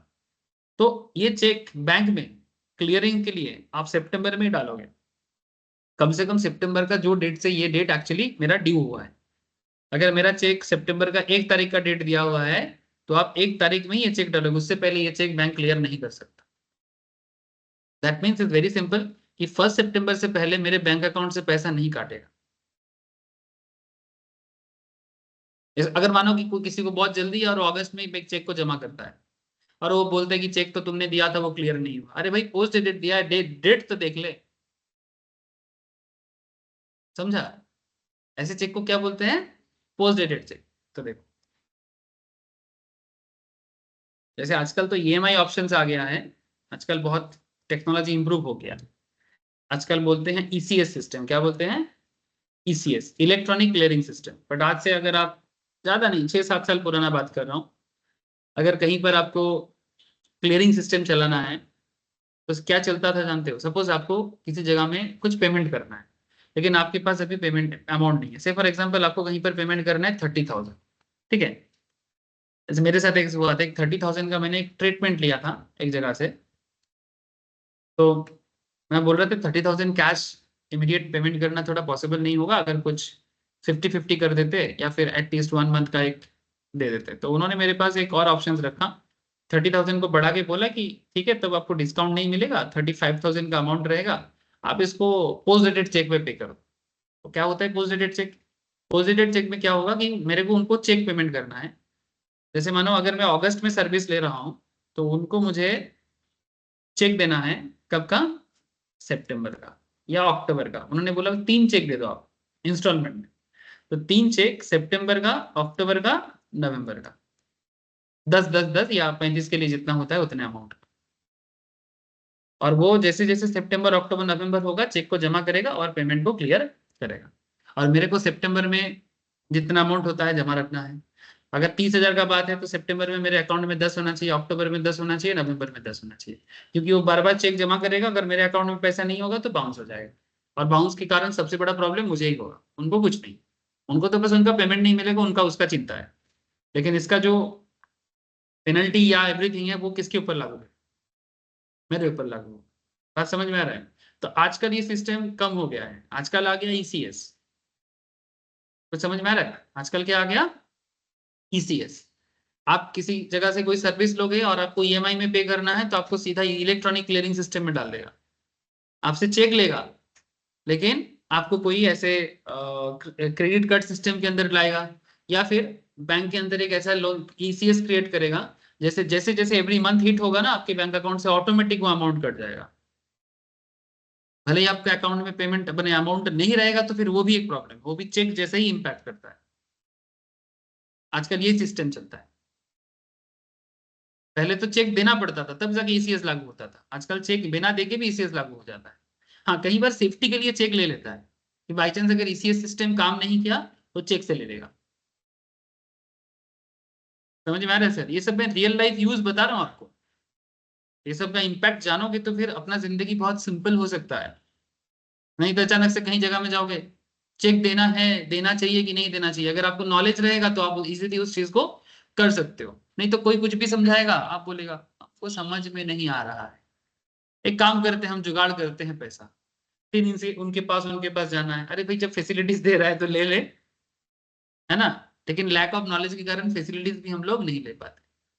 ये जो एक चीज होता है ना ढीठ प्रकृति, कि हमें सीखना नहीं है, ढीठ समझते हो ना, जिद्दी कि हम सीखेंगे नहीं, जो है हम तो भाई जैसे हैं वैसे रहे, हम किसी के लिए क्यों बदले। अरे भाई यहाँ पर तुमको किसी के लिए बदलने का जरूरत नहीं हो रहा है, समय के साथ साथ कुछ चीजें अपडेट हुआ है, वो अपडेटेड चीज को आपको जानने का जरूरत है ना। प्रॉब्लम तो तब हो जाता है जब हम लोग जानना ही नहीं चाहते। जो भी हो, केस को देखो कैसे है। तो X issued a post-dated check to Y on the account of discharge of his liability. Further, X instructed to the bank to stop the payment due to unavailability of the adequate amount in the account. X bank को बोल रहा है Y को check देने के बाद कि भाई बैंक तुम ना पेमेंट क्लियर मत करो, ठीक है।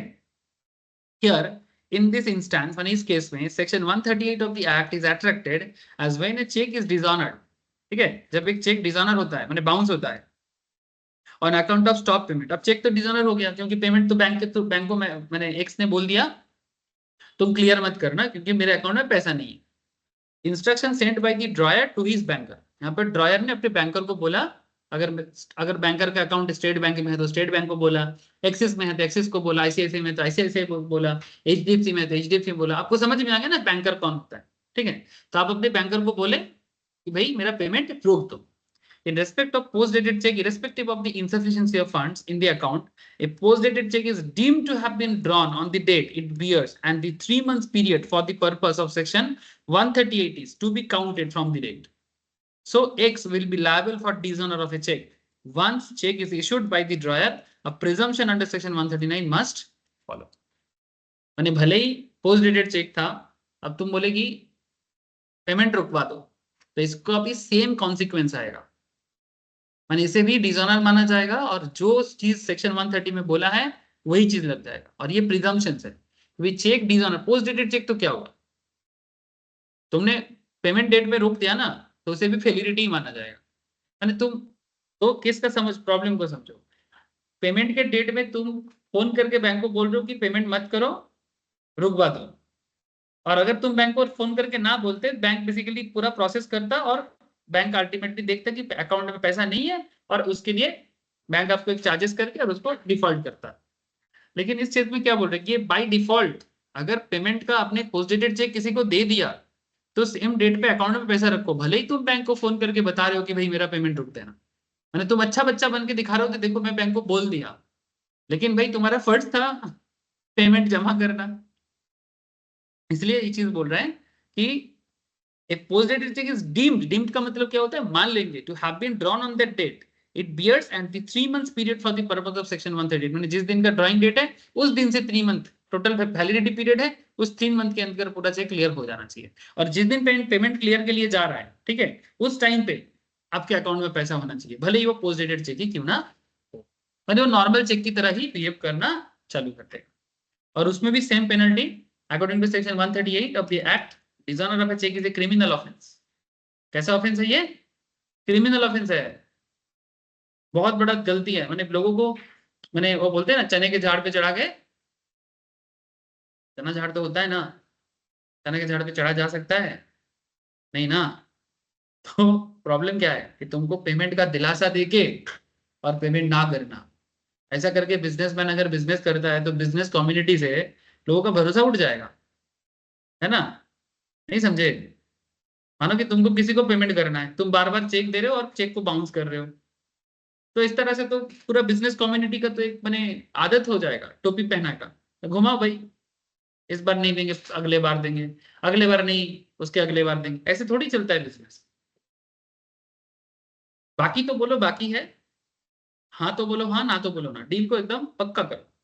बिजनेस करते करते प्रॉब्लम होता है वो अलग चीज है, लेकिन बिजनेसमैन का ना एक मेंटेलिटी बहुत सिंपल होना चाहिए B2B केस में कि मैं जिनसे उधार लेके बिजनेस कर रहा हूँ मुझे उनका पैसा देना है।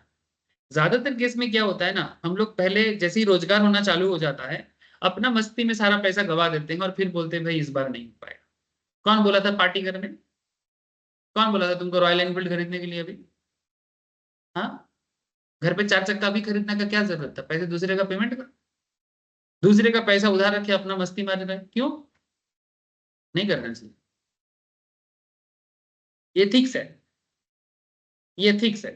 अपना जो मैंने जो मस्ती करना है करो, जो जिंदगी में लग्जरी चाहना है चाहो, लेकिन पहले जिसका उधार लिए उनका पेमेंट करो।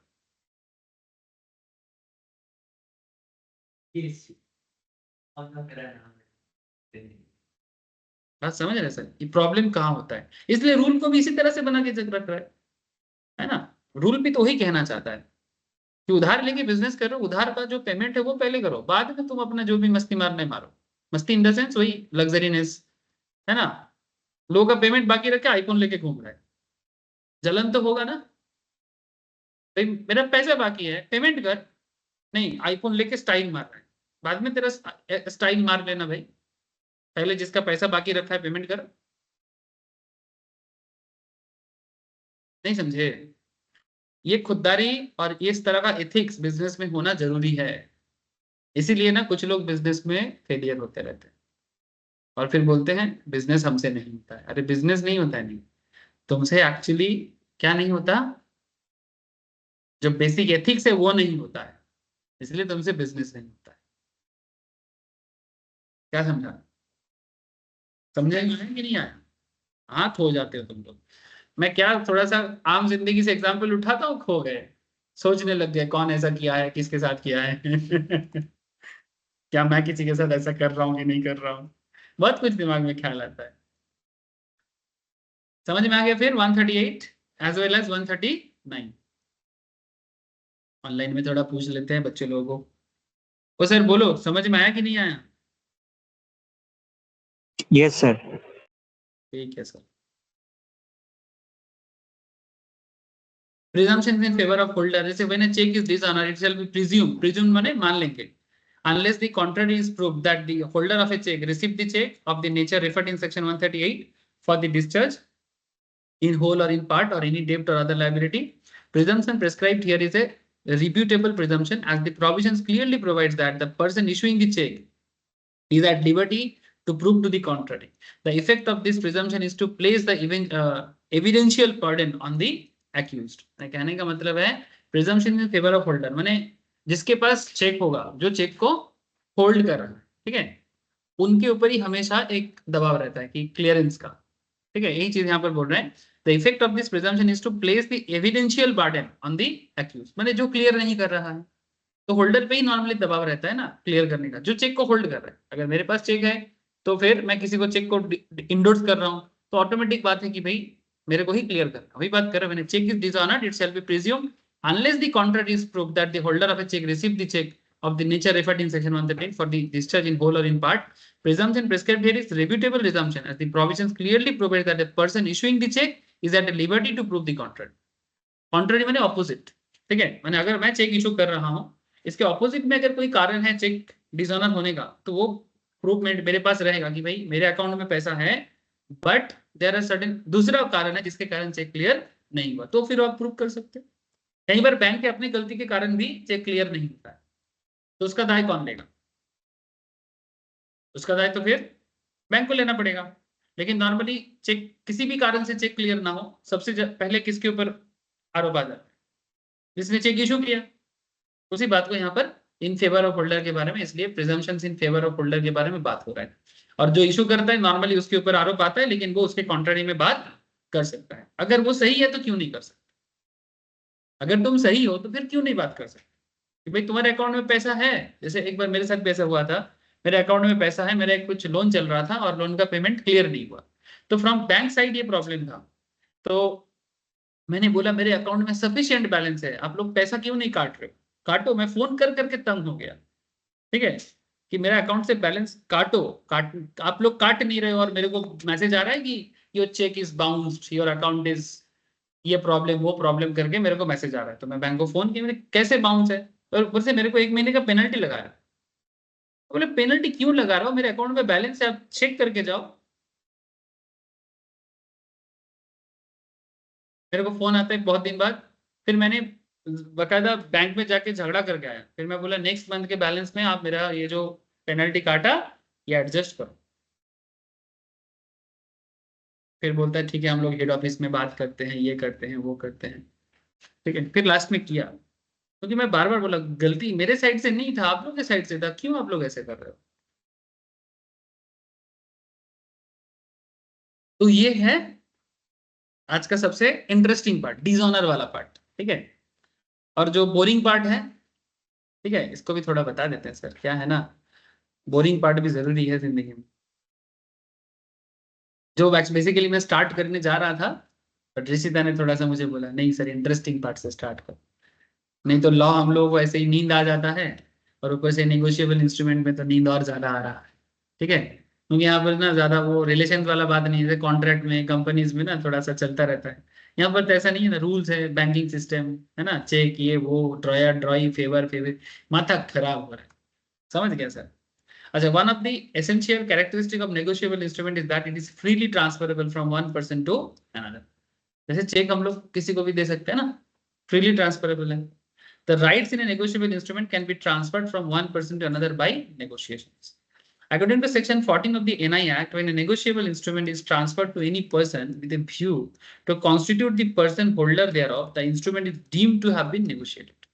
ठीक है, एग्जाम्पल के तौर पे, there is a transfer of ownership of the instrument. Negotiable instrument may be negotiated either by delivery when these are payable to bearer or by endorsement and delivery when these are payable to order. मैं समझाता हूँ कैसे होता है।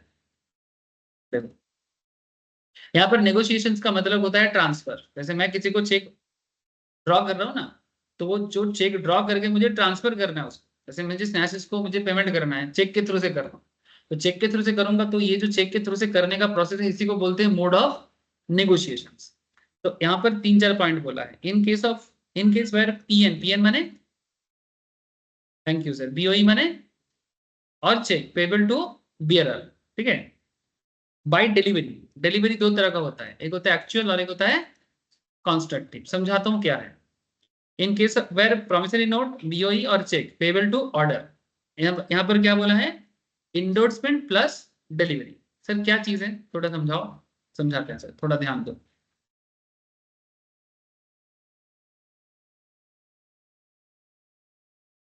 जैसे यहाँ पर एक एग्जाम्पल रखा है sir, X drew a cheque for ₹50,000। X ने एक चेक ड्रॉ किया था, कितने का, 50,000, पेबल टू वाई, किसको देना है, वाई को, and delivered it to him, दे दिया उसको, डिलीवर भी कर दिया। Y endorse the cheque in favour of Z, Y ने वो चेक जेड के फेवर में इंडोर्स कर दिया। इंडोर्स माने अगर मेरे को तुमसे पाना था, तो मैंने तुमसे ले लिया, और फिर मुझे किसी और को देना था, तो वो चेक मैं किसी को देने का जो कॉन्सेप्ट है, सपोज 50,000 तुमसे पाके मैं किसी और को देना चाहता हूँ, तो बेसिकली वो चेक क्या कर रहा है, घूम रहा है, ठीक है। तो ये जो मैंने इसको रिसीव करने के बाद जब किसी और को दे रहा हूँ, this concept is called endorsement. But endorsement और इंडोर्समेंट दोनों सेम शब्द है, ये चीज इंटरचेंजेबल यूज होता है, endorsement and endorsement. But banking segments में ये राइट वर्ड है कि इंडोर्समेंट, एंडोर्स की जगह आप इंडोर्स शब्द यूज करो, ठीक है, माने ई के जगह आई यूज करो, ठीक है। अदरवाइज बहुत जगह में आप देखोगे कि चेक एंडोर्स एंडोर्स करके भी बात करते हैं, it's not wrong, endorsement is also a right word, but banking segment में इंडोर्स शब्द यूज करना ज्यादा परफेक्ट माना जाता है, ठीक है। तो जैसे मैं जिस स्नैचिस से पाना था, मैंने स्नैचिस से ले लिया, मन अभी इसके बाद मेरे को माया को देना है, तो मैं माया को इंडोर्स कर दी, ठीक है। अब इंडोर्स कर दिया मैंने वहां पर माया के नाम पे फेवर करके दे दिया, ठीक है, इंडोर्समेंट कर दिया। उसका अकाउंटिंग एंट्री अकाउंटेंसी में आप लोग सीखोगे, ठीक है, ये ऑलरेडी बहुत लोग सीख चुके हो। तो सब्सिक्वेंटली वाई डाइट, इंडोर्स करके मर गया बच्चा। सर ऐसा कैसे हो गया, मर गया? अरे सर हो जाता है, इंसान का एक ही चीज तो दुनिया में अनसर्टेन है, अनसर्टेन नहीं सर्टेन है, पर कब होगा वो अनसर्टेन। मैंने मरेंगे ये तो सर्टेन है, बट कब मरेंगे ये सर्टेन नहीं है। दुनिया का एकमात्र सच्चाई जो 100% सच्चाई के साथ कहा जा सकता है, क्या, कि हम सबको एक दिन मरना है, जाना है नहीं मरना है। कहाँ जाएंगे पता नहीं ना सर, इसलिए मरना है। अगर जाना कहाँ है अगर पता चलता, तो बोलते जाएंगे, ठीक है। नहीं हमने कहीं पर पढ़ा है सर, स्वर्ग होता है, नरक होता है, ठीक है, कैसे देखने में होता है, डोंट नो, नहीं पता, ठीक है। ऐसे कम से कम हम लोग, मेरे जैसे एवरेज लोगों को तो नहीं पता। अगर आप लोगों में से किसी को अगर स्पिरिचुअल का वो बात पता हो, तो शायद आप पता कर सकते हैं। हाँ, जिससे पॉडकास्ट की बात कर रहे हैं वो दूसरा वाला है। वो क्यों ऐसा बात करता है? वही नशा छोड़ने के बाद नशा स्पिरिचुअलिटी की बात अच्छा अच्छा, नहीं करना चाहिए। सबसे बड़ा स्पिरिट नशा अगर किसी चीज का होना चाहिए, ठीक है, है। किसी चीज का अगर नशा करना चाहिए वो स्पिरिचुअलिटी का ही नशा करना चाहिए। लेकिन मेरा कहने का मतलब स्पिरिचुअलिटी का वो नॉलेज जो आपको एक्चुअली वो जगह दिखाता है कहाँ जाना है, ठीक है। There is a concept is not Buddh, बुद्धि एंड बुद्धा, सुने उसे, बुद्धि एंड बुद्धा। बुद्धा कौन? गौतम बुद्धा, ठीक है। तो गौतम बुद्धा को बुद्धा क्यों कहा जाता है? सर उनको बुद्धा क्यों कहा जाता है इसका मतलब मेरे को उतना ज्ञान नहीं है, बट बुद्धा शब्द का मतलब मैं समझ सकता हूं। बुद्धि के परे जो होते हैं वो बुद्धा होता है। मैंने जो साधारण बुद्धि में नहीं आता, जैसे हम आप जैसे नॉर्मल, आप लोग शायद मेरे से अच्छा बन जाओगे, बट मैं एक एवरेज बंदा हूँ, ठीक है। मेरा बुद्धि से ही मैं नॉर्मल चीजों को समझने का कोशिश करता हूँ, ठीक है। जिस दिन मेरे नॉलेज उसके परे चले जाएगा, और उसके परे मैंने जो साधारण बुद्धि से हम लोग जिस समाज को देखते हैं उसके ऊपर भी एक चीज है जिसे स्पिरिचुअलिटी कहते हैं। और हम लोग में से कोई कोई अगर थोड़ा बहुत स्पिरिचुअलिटी प्रैक्टिस करते हैं तो हमारा नॉर्मल लाइफ थोड़ा आसान हो जाता है, ठीक है, थोड़ा सा प्योर लगता है। लेकिन बुद्धि के परे जो ज्ञान होता है, जैसे जो भी स्पिरिचुअल गुरुज हैं, ठीक है, जैसे कि गौतम बुद्धा या जिसको भी हम लोग भगवान मानते हैं आज के डेट में, लाइक राम कृष्णा, जिसको भी मानते हैं, ठीक है, ये सब कुछ एक्चुअली बुद्धि के ऊपर था, इसलिए उन्हें बुद्धा कहा जाता है, ठीक है। वो लेवल का ज्ञान होने से आपको पता चलेगा कि आखिर में कहाँ जाते हैं, समझे। जैसे एक चीज तो साइंस ने प्रूव कर दिया। এই বোধি ট্রিতে এনলাইটমেন্ট নিয়েছিল ওই জন্য তো বলা হতো তাই না? पर ये एक साधारण सेंस है, बोलते कि बोधि ट्री में लिया था इसलिए बोधि है, बुद्धा है। उस ट्री का नाम बोधि इसलिए है क्योंकि गौतम बुद्ध को वहां पर बुद्धि के ऊपर जाने का मौका मिला, दैट्स व्हाई वो ट्री इज नोन एज बोधि वृक्ष। হ্যাঁ, এনলাইটমেন্ট हाँ, এনলাইটেनमेंट। एनलाइटमेंट, ठीक है। वो ट्री बोधि वृक्ष नहीं है, ठीक है। जैसे एक ट्री है, रामकृष्ण परमहंस जहाँ पर बैठ के विवेकानंद जानते हो ना रामकृष्ण परमहंस को, ठीक है, स्वामी जी का जो गुरु थे।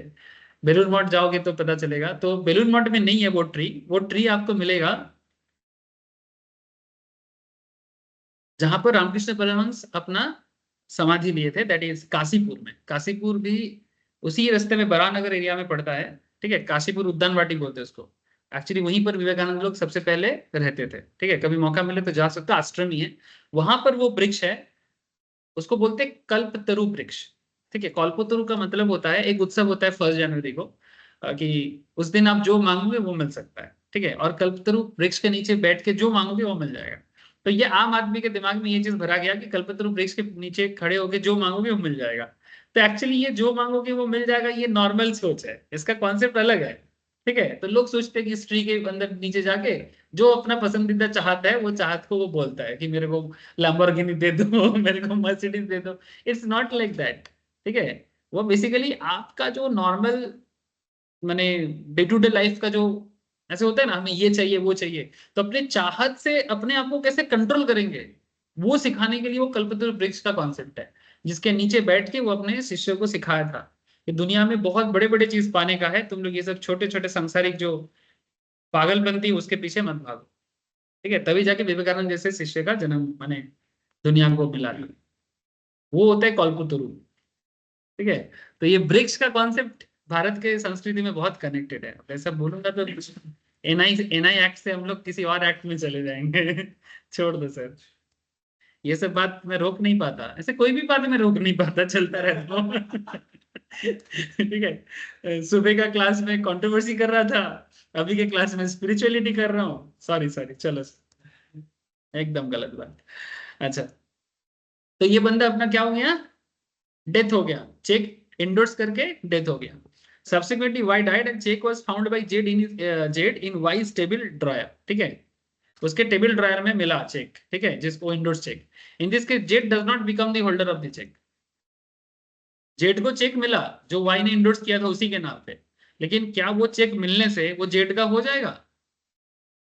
As the negotiation was not completed by delivery of the cheque to him. Delivery complete नहीं हुआ था ना, भले ही वहां पर चेक पड़ा हुआ हो, वो डिलीवरी नहीं हुआ था तो वो चेक का कोई वैलिडिटी नहीं है। नहीं, इसमें तो मेरा ही नाम लिखा हुआ है, जेड बोल सकता है।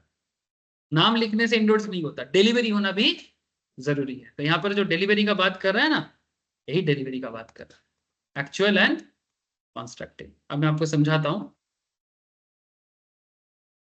पर बोला है subject to provision of section 58 instrument obtained by unlawful means or for unlawful considerations, ठीक है। A promissory note, bills or check payable to bearer is negotiable by delivery thereof. A promissory note, bill of exchange or check delivered on condition that it is not take effect except in certain event it is not negotiable except in the hands of a holder for value without notice of the condition. Example के रूप में A, the holder of negotiable instrument payable to bearer delivered it to B's agent to keep for B. The instrument has been negotiated. मैंने B को directly नहीं दिया, B को agent के दिया। A B को चेक देना था, दे दिया। अब चेक के नाम पे यहाँ पर हम लोग जब जब नेगोशिएबल इंस्ट्रूमेंट का वर्ड यूज कर रहे हैं तो नेगोशिएबल इंस्ट्रूमेंट का मतलब क्या है? चेक है, बिल्स है, प्रॉमिसरी नोट, कुछ भी हो सकता है, ठीक है। तो अगर बी को नहीं दिया, बी को एजेंट को दिया, तो उसे भी हम लोग क्या बोलेंगे? नेगोशिएटेड, माने डिलीवरी हुआ है, ठीक है। मतलब तुम्हारे ऑफिस में गए, तुम नहीं मिले, तुम्हारे केयर टेकर को देके आए, तो क्या डिलीवरी नहीं हुआ? हुआ है। A the holder of negotiable instrument payable to bearer which is in the hands of as banker, किसको दिया? A के बैंक को दिया, who is at the time of banker of B, directs the banker to transfer the instrument to B's credit in the banker's account with B. The banker does so and accordingly now possesses the instrument as B's agent. कई बार ऐसे होते हैं ना कि हम किसी और के नाम पे एक चेक देते हैं और मेरे मानो मेरा भी स्टेट बैंक में अकाउंट है और स्नेहाशीष का भी स्टेट बैंक में अकाउंट है। अब मैं मेरे बैंकर को बोलता हूँ कि मेरे चेक मैं आपको देता हूँ और ये चेक के थ्रू से आप मेरे अकाउंट से पैसा काट के स्नेहाशीष के अकाउंट में जमा कर देना। तो यहाँ पर बैंक कौन हुआ? मेरा एजेंट ही तो हुआ, समझे ना। तो यहाँ पर बैंक क्या होगा? B's agent. The instrument has been negotiated and B has become the holder of it. तो मैंने बेसिकली कहना ये चाहते हैं कि नेगोशिएशंस कितने तरह से हो सकता है, ठीक है। तो नेगोशिएशन होगा तो ट्रांसफर होगा, ट्रांसफर होगा तो डिलीवरी, ठीक है। फिर आ जाते हैं 46। यहाँ पर delivery of an instrument is essential whether the instrument is payable to bearer और order for effecting the negotiations. Delivery must be voluntary and the object of delivery should be passed the property in the instrument to the person to whom it is delivered. very simple बात है, जब किसी चीज किसी को अगर किसी को चेक देना है तो वो उसको पास करो। जैसे यहाँ पर कुछ देर पहले हम लोगों ने देखा ना, एक्स ने चेक इंडोर्स करके अपने ड्रायर में रख दिया, फिर मर गया, फिर जेड को मिला, तो क्या ये जेड को होगा तो हो जाएगा? द आंसर इज ना। इसी चीज को यहाँ पर थोड़ा सा एक्सप्लेन किया है। देखो ये सब क्वेश्चन कभी पूछते हैं एग्जाम में, ठीक है। मैंने एक तो सेल ऑफ गुड्स में भी ये सब चीजें हैं, actual delivery, contracted delivery, but in the context of negotiable instrument ये भी जानना जरूरी है कि चेक का या नेगोशिएबल इंस्ट्रूमेंट का एक्चुअल डिलीवरी, कॉन्ट्रैक्टेड डिलीवरी कैसे होते हैं, क्योंकि ये थोड़ा सा अटपटा है, थोड़ा अटपटा है ना, नॉर्मल चीजों से थोड़ा सा अलग है। क्योंकि चेक है, इसका क्या डिलीवरी करेंगे? हम लोग तो जोमेटो का डिलीवरी समझते हैं, नहीं आता है तो माथा खराब हो जाता है। फ्लिपकार्ट में कुछ ऑर्डर करते हैं, डिलीवरी बॉय नहीं आता है तो माथा खराब हो जाता है। कब से डिलीवरी करके ऑर्डर देके रखा, अभी तक डिलीवरी नहीं किया। हम वो डिलीवरी समझ में आता है, चेक का डिलीवरी क्या समझे, है ना। कहाँ खो जाता है? तो तेरे को बोल रहा हूँ। हाँ यहाँ है सर, अच्छा है sir. Actual delivery takes place when the instrument changes hand physically, ठीक है। फिजिकल हैंड मैंने सिंपल, मेरे से चेक तुम्हारे हाथ में, तुम्हारा चीज मेरे हाथ में, क्या समझे? हाँ, लेन देन करके ही दुनिया चलता है, पास में रखने से कुछ नहीं होता। इसलिए एक दिन समझा था ना कि तुम्हारे पॉकेट में जो पैसा है वो तुम्हारा नहीं, तो फिर सर आपका जो है वो अभी आपका नहीं है। हाँ नहीं है, सच में नहीं। तेरा भी दे दे, मैं तेरे को दे देता हूँ।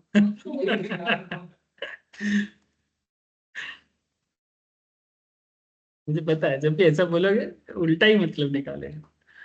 अच्छा, the actual delivery takes place when the instrument changes hand physically. Constructed delivery takes place when instrument is delivered to the agent. जैसे अभी दो एग्जांपल आपको दिया, सीधा डायरेक्टली पेमेंट माने चेक पेमेंट नहीं हुआ, एजेंट के थ्रू से, तो इसको क्या बोलेंगे? कॉन्स्ट्रक्टिव, ठीक है। एजेंट को दे सकते हैं, क्लार्क को, सर्वेंट ऑफ द इंडोर्स और ऑन हिज बिहाफ, और when the endorser after endorsement hold the instrument as an agent of the endorsee. कई बार ऐसे होते हैं कि इंडोर्स करने के बाद उसको, जैसे मानो मेरे को किसी को पेमेंट करना, मैंने उसके नाम पे चेक काट दिया, फिर वो बोल रहे कि अभी मैं नहीं हूँ, आप मेरे बिहाफ में चेक को होल्ड करो, बट चेक का जिसके नाम पे चेक था ना वो इशू हो चुका है। अब भले ही वो चेक को मैं होल्ड कर रहा हूँ, मैं कौन हूँ? मैं इंडोर्सर, ठीक है, लेकिन जिसको देना है वो चेक भी मेरे पास ही है, और मैं यहाँ पर उसी के कारण मैंने सपोज स्नेशिस को मुझे पेमेंट करना है, स्नेशिस बोल रहे सर अभी मैं बाहर हूं, आप चेक को मेरे बिहाफ में होल्ड करो, तो मुझे ही उसको देना है और वही मुझे बोल रहे हैं कि मेरे बिहाफ में होल्ड करो, तो मैं उसका क्या बन गया?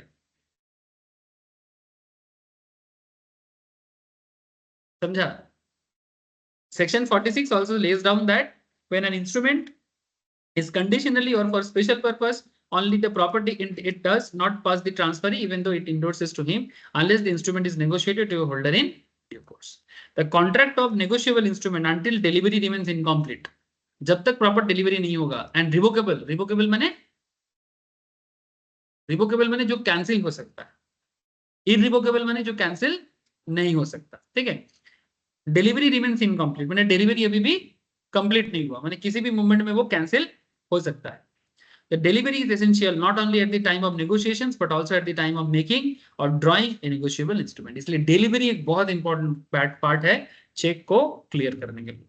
मैंने ऐसा नहीं कि कोई किसी के नाम पे चेक लिख के चला गया तो वो चेक उसका हो गया, ठीक है। इसलिए यहाँ पर ये चीज बोला है, the right in the instrument are not transferred to the endorsee unless amount of after the endorsement the same has been delivered. If a person makes the endorsement of the instrument but before the same could be delivered to the endorsee, the endorser dies. The legal representative of the deceased person cannot negotiate the same by mere delivery thereof. माने अगर मेरा पापा किसी को check issue करके जाता है, ठीक है, और चेक इशू करके पापा का डेथ हो जाता है, ठीक है, अरे सुन तो, हर किसी को मरना है, ठीक है, कल मैं मरूंगा तो मेरा बच्चा भी वैसे ही बात करेगा, ठीक है। तो मानो कि पापा को किसी को कुछ देना था और पापा के जाने के बाद मैं उसको वो दे रहा हूँ, लेकिन अगर चेक पापा ने इशू किया था तो डिलीवरी पापा के थ्रू से ही होना था, भले ही मैं पापा का लीगल रिप्रेजेंटेटिव हूं, बट हम नहीं कर सकते, यही चीज बोला यहाँ पर, ठीक है। ये देखो, if a person makes the endorsement of instrument but before the same could be delivered to the endorsee, the endorser dies, the legal representative of the deceased person cannot negotiate the same by mere delivery thereof. जिसका check, जिसका instrument वही delivery करेगा, किसी और बाद में मरने के बाद करने से नहीं होगा, क्योंकि उसको कोई पता नहीं है कि क्या मतलब क्या डील था, क्या कॉन्सेप्ट था, तो नहीं हो पाएगा सर नॉर्मली, समझे ना। देखो delivery when effective between the parties, यहाँ पर दो तरह का पार्टीज का बात किया, as between party standing in immediate relation, अगर दो पार्टी के बीच में एक इमीडिएट रिलेशन है, ठीक है, delivery to the effectual must be made by the party making, accepting or endorsing the instrument or by a person authorized by him in that field. और एक चीज बोला है कि अगर immediate relation नहीं है, as between such parties and any holder of the instrument other than holder in due course, it may be shown that instrument was delivered conditionally or for a special purpose only and not for the purpose of transferring absolutely the property.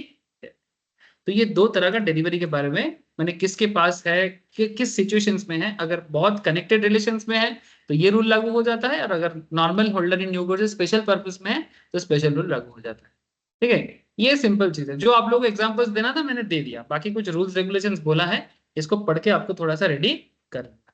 Negotiable instrument में और ज्यादा कुछ बताने लायक है क्या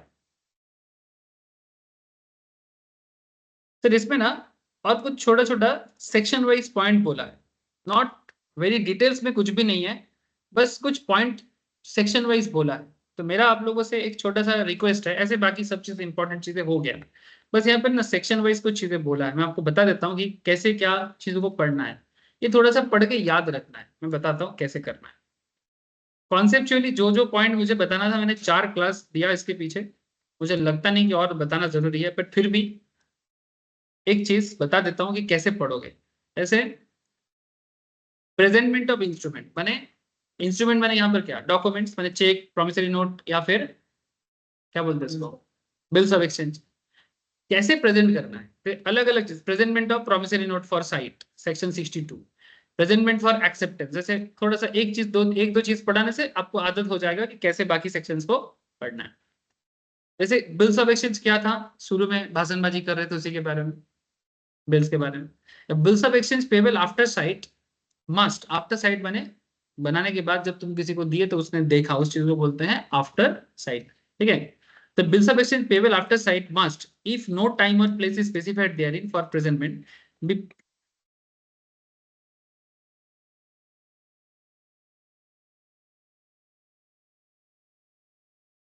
क्या बोलते हैं, presented to the drawee thereof for acceptance, if he can after reasonable search be found by a person entitled to demand acceptance with a reasonable time after it is drawn and business hours माने business day। मैंने simple बात है, अगर किसी के आप bills draw कर रहे हो तो किस टाइम पे करना चाहिए और उसको किस टाइम के अंदर देखना चाहिए, प्रेजेंटमेंट कब करना चाहिए, बिजनेस आवर में करना चाहिए। मैंने जैसे नॉन बिजनेस आवर्स, मैंने जैसे बिजनेस आवर मैंने किया सुबह 9 बजे से लेके शाम को 6 बजे के अंदर, उसी टाइम के अंदर तुमको किसी को कुछ भी प्रेजेंट करना है करो, फिर उसको लेके जो भी बैंक में जाना है वो सब कुछ वही करेगा, है ना।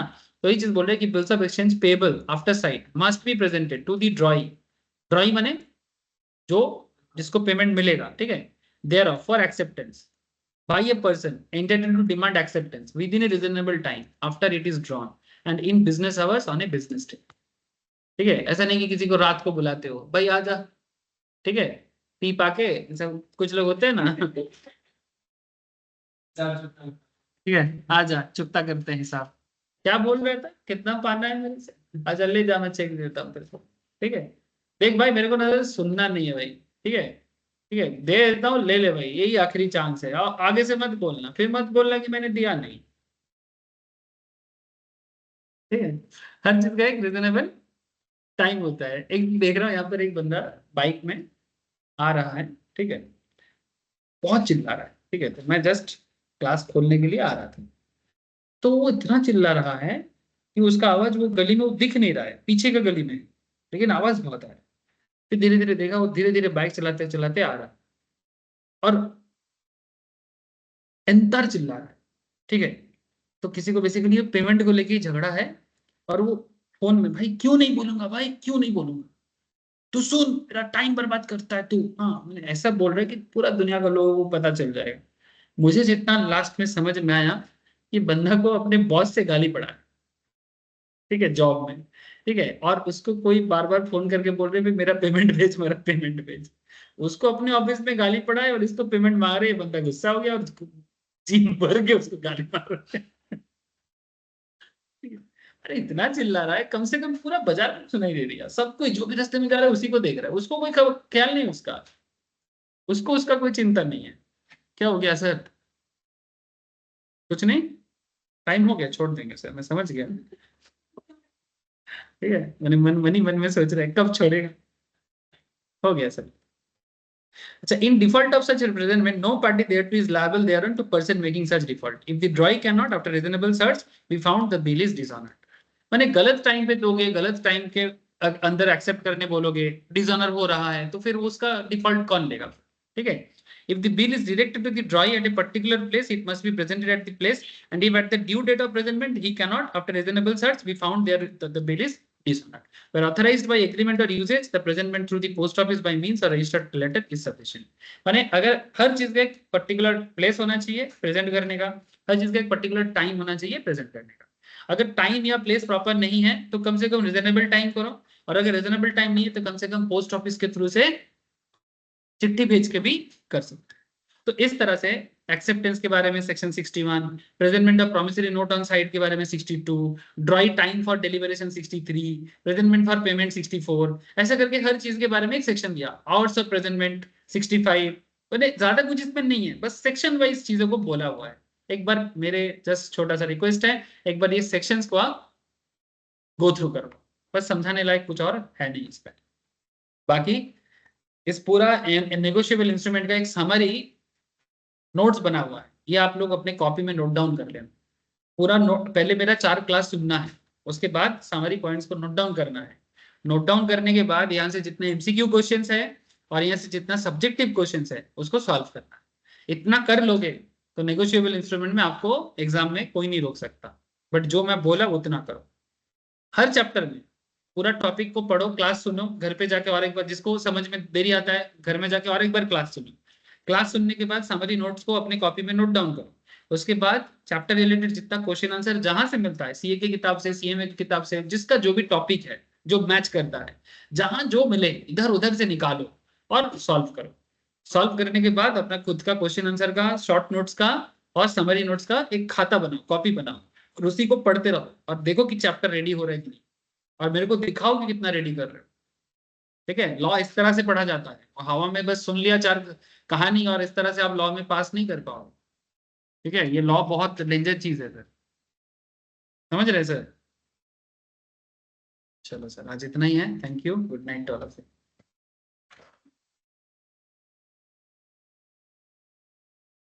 Okay sir, bye sir. Bye sir, bye sir. Bye sir, bye sir. তো এই বাই ফিজ স্যার। পাঠিয়ে দেবেন। হ্যাঁ নীল, পাঠাবো, আমি রোজই ভুলে যাচ্ছি, পাঠিয়ে দেবো। ঠিক আছে রাখছি স্যার। এটা কোন মাসেরটা জানো নীল? স্যার এটা হচ্ছে জুলাই। জুলাই, আচ্ছা ঠিক আছে, পাঠাচ্ছি। হুম ঠিক আছে, গুড নাইট স্যার। हाँ गुड नाइट। अच्छा ठीक है, मेरे को व्हाट्सएप करने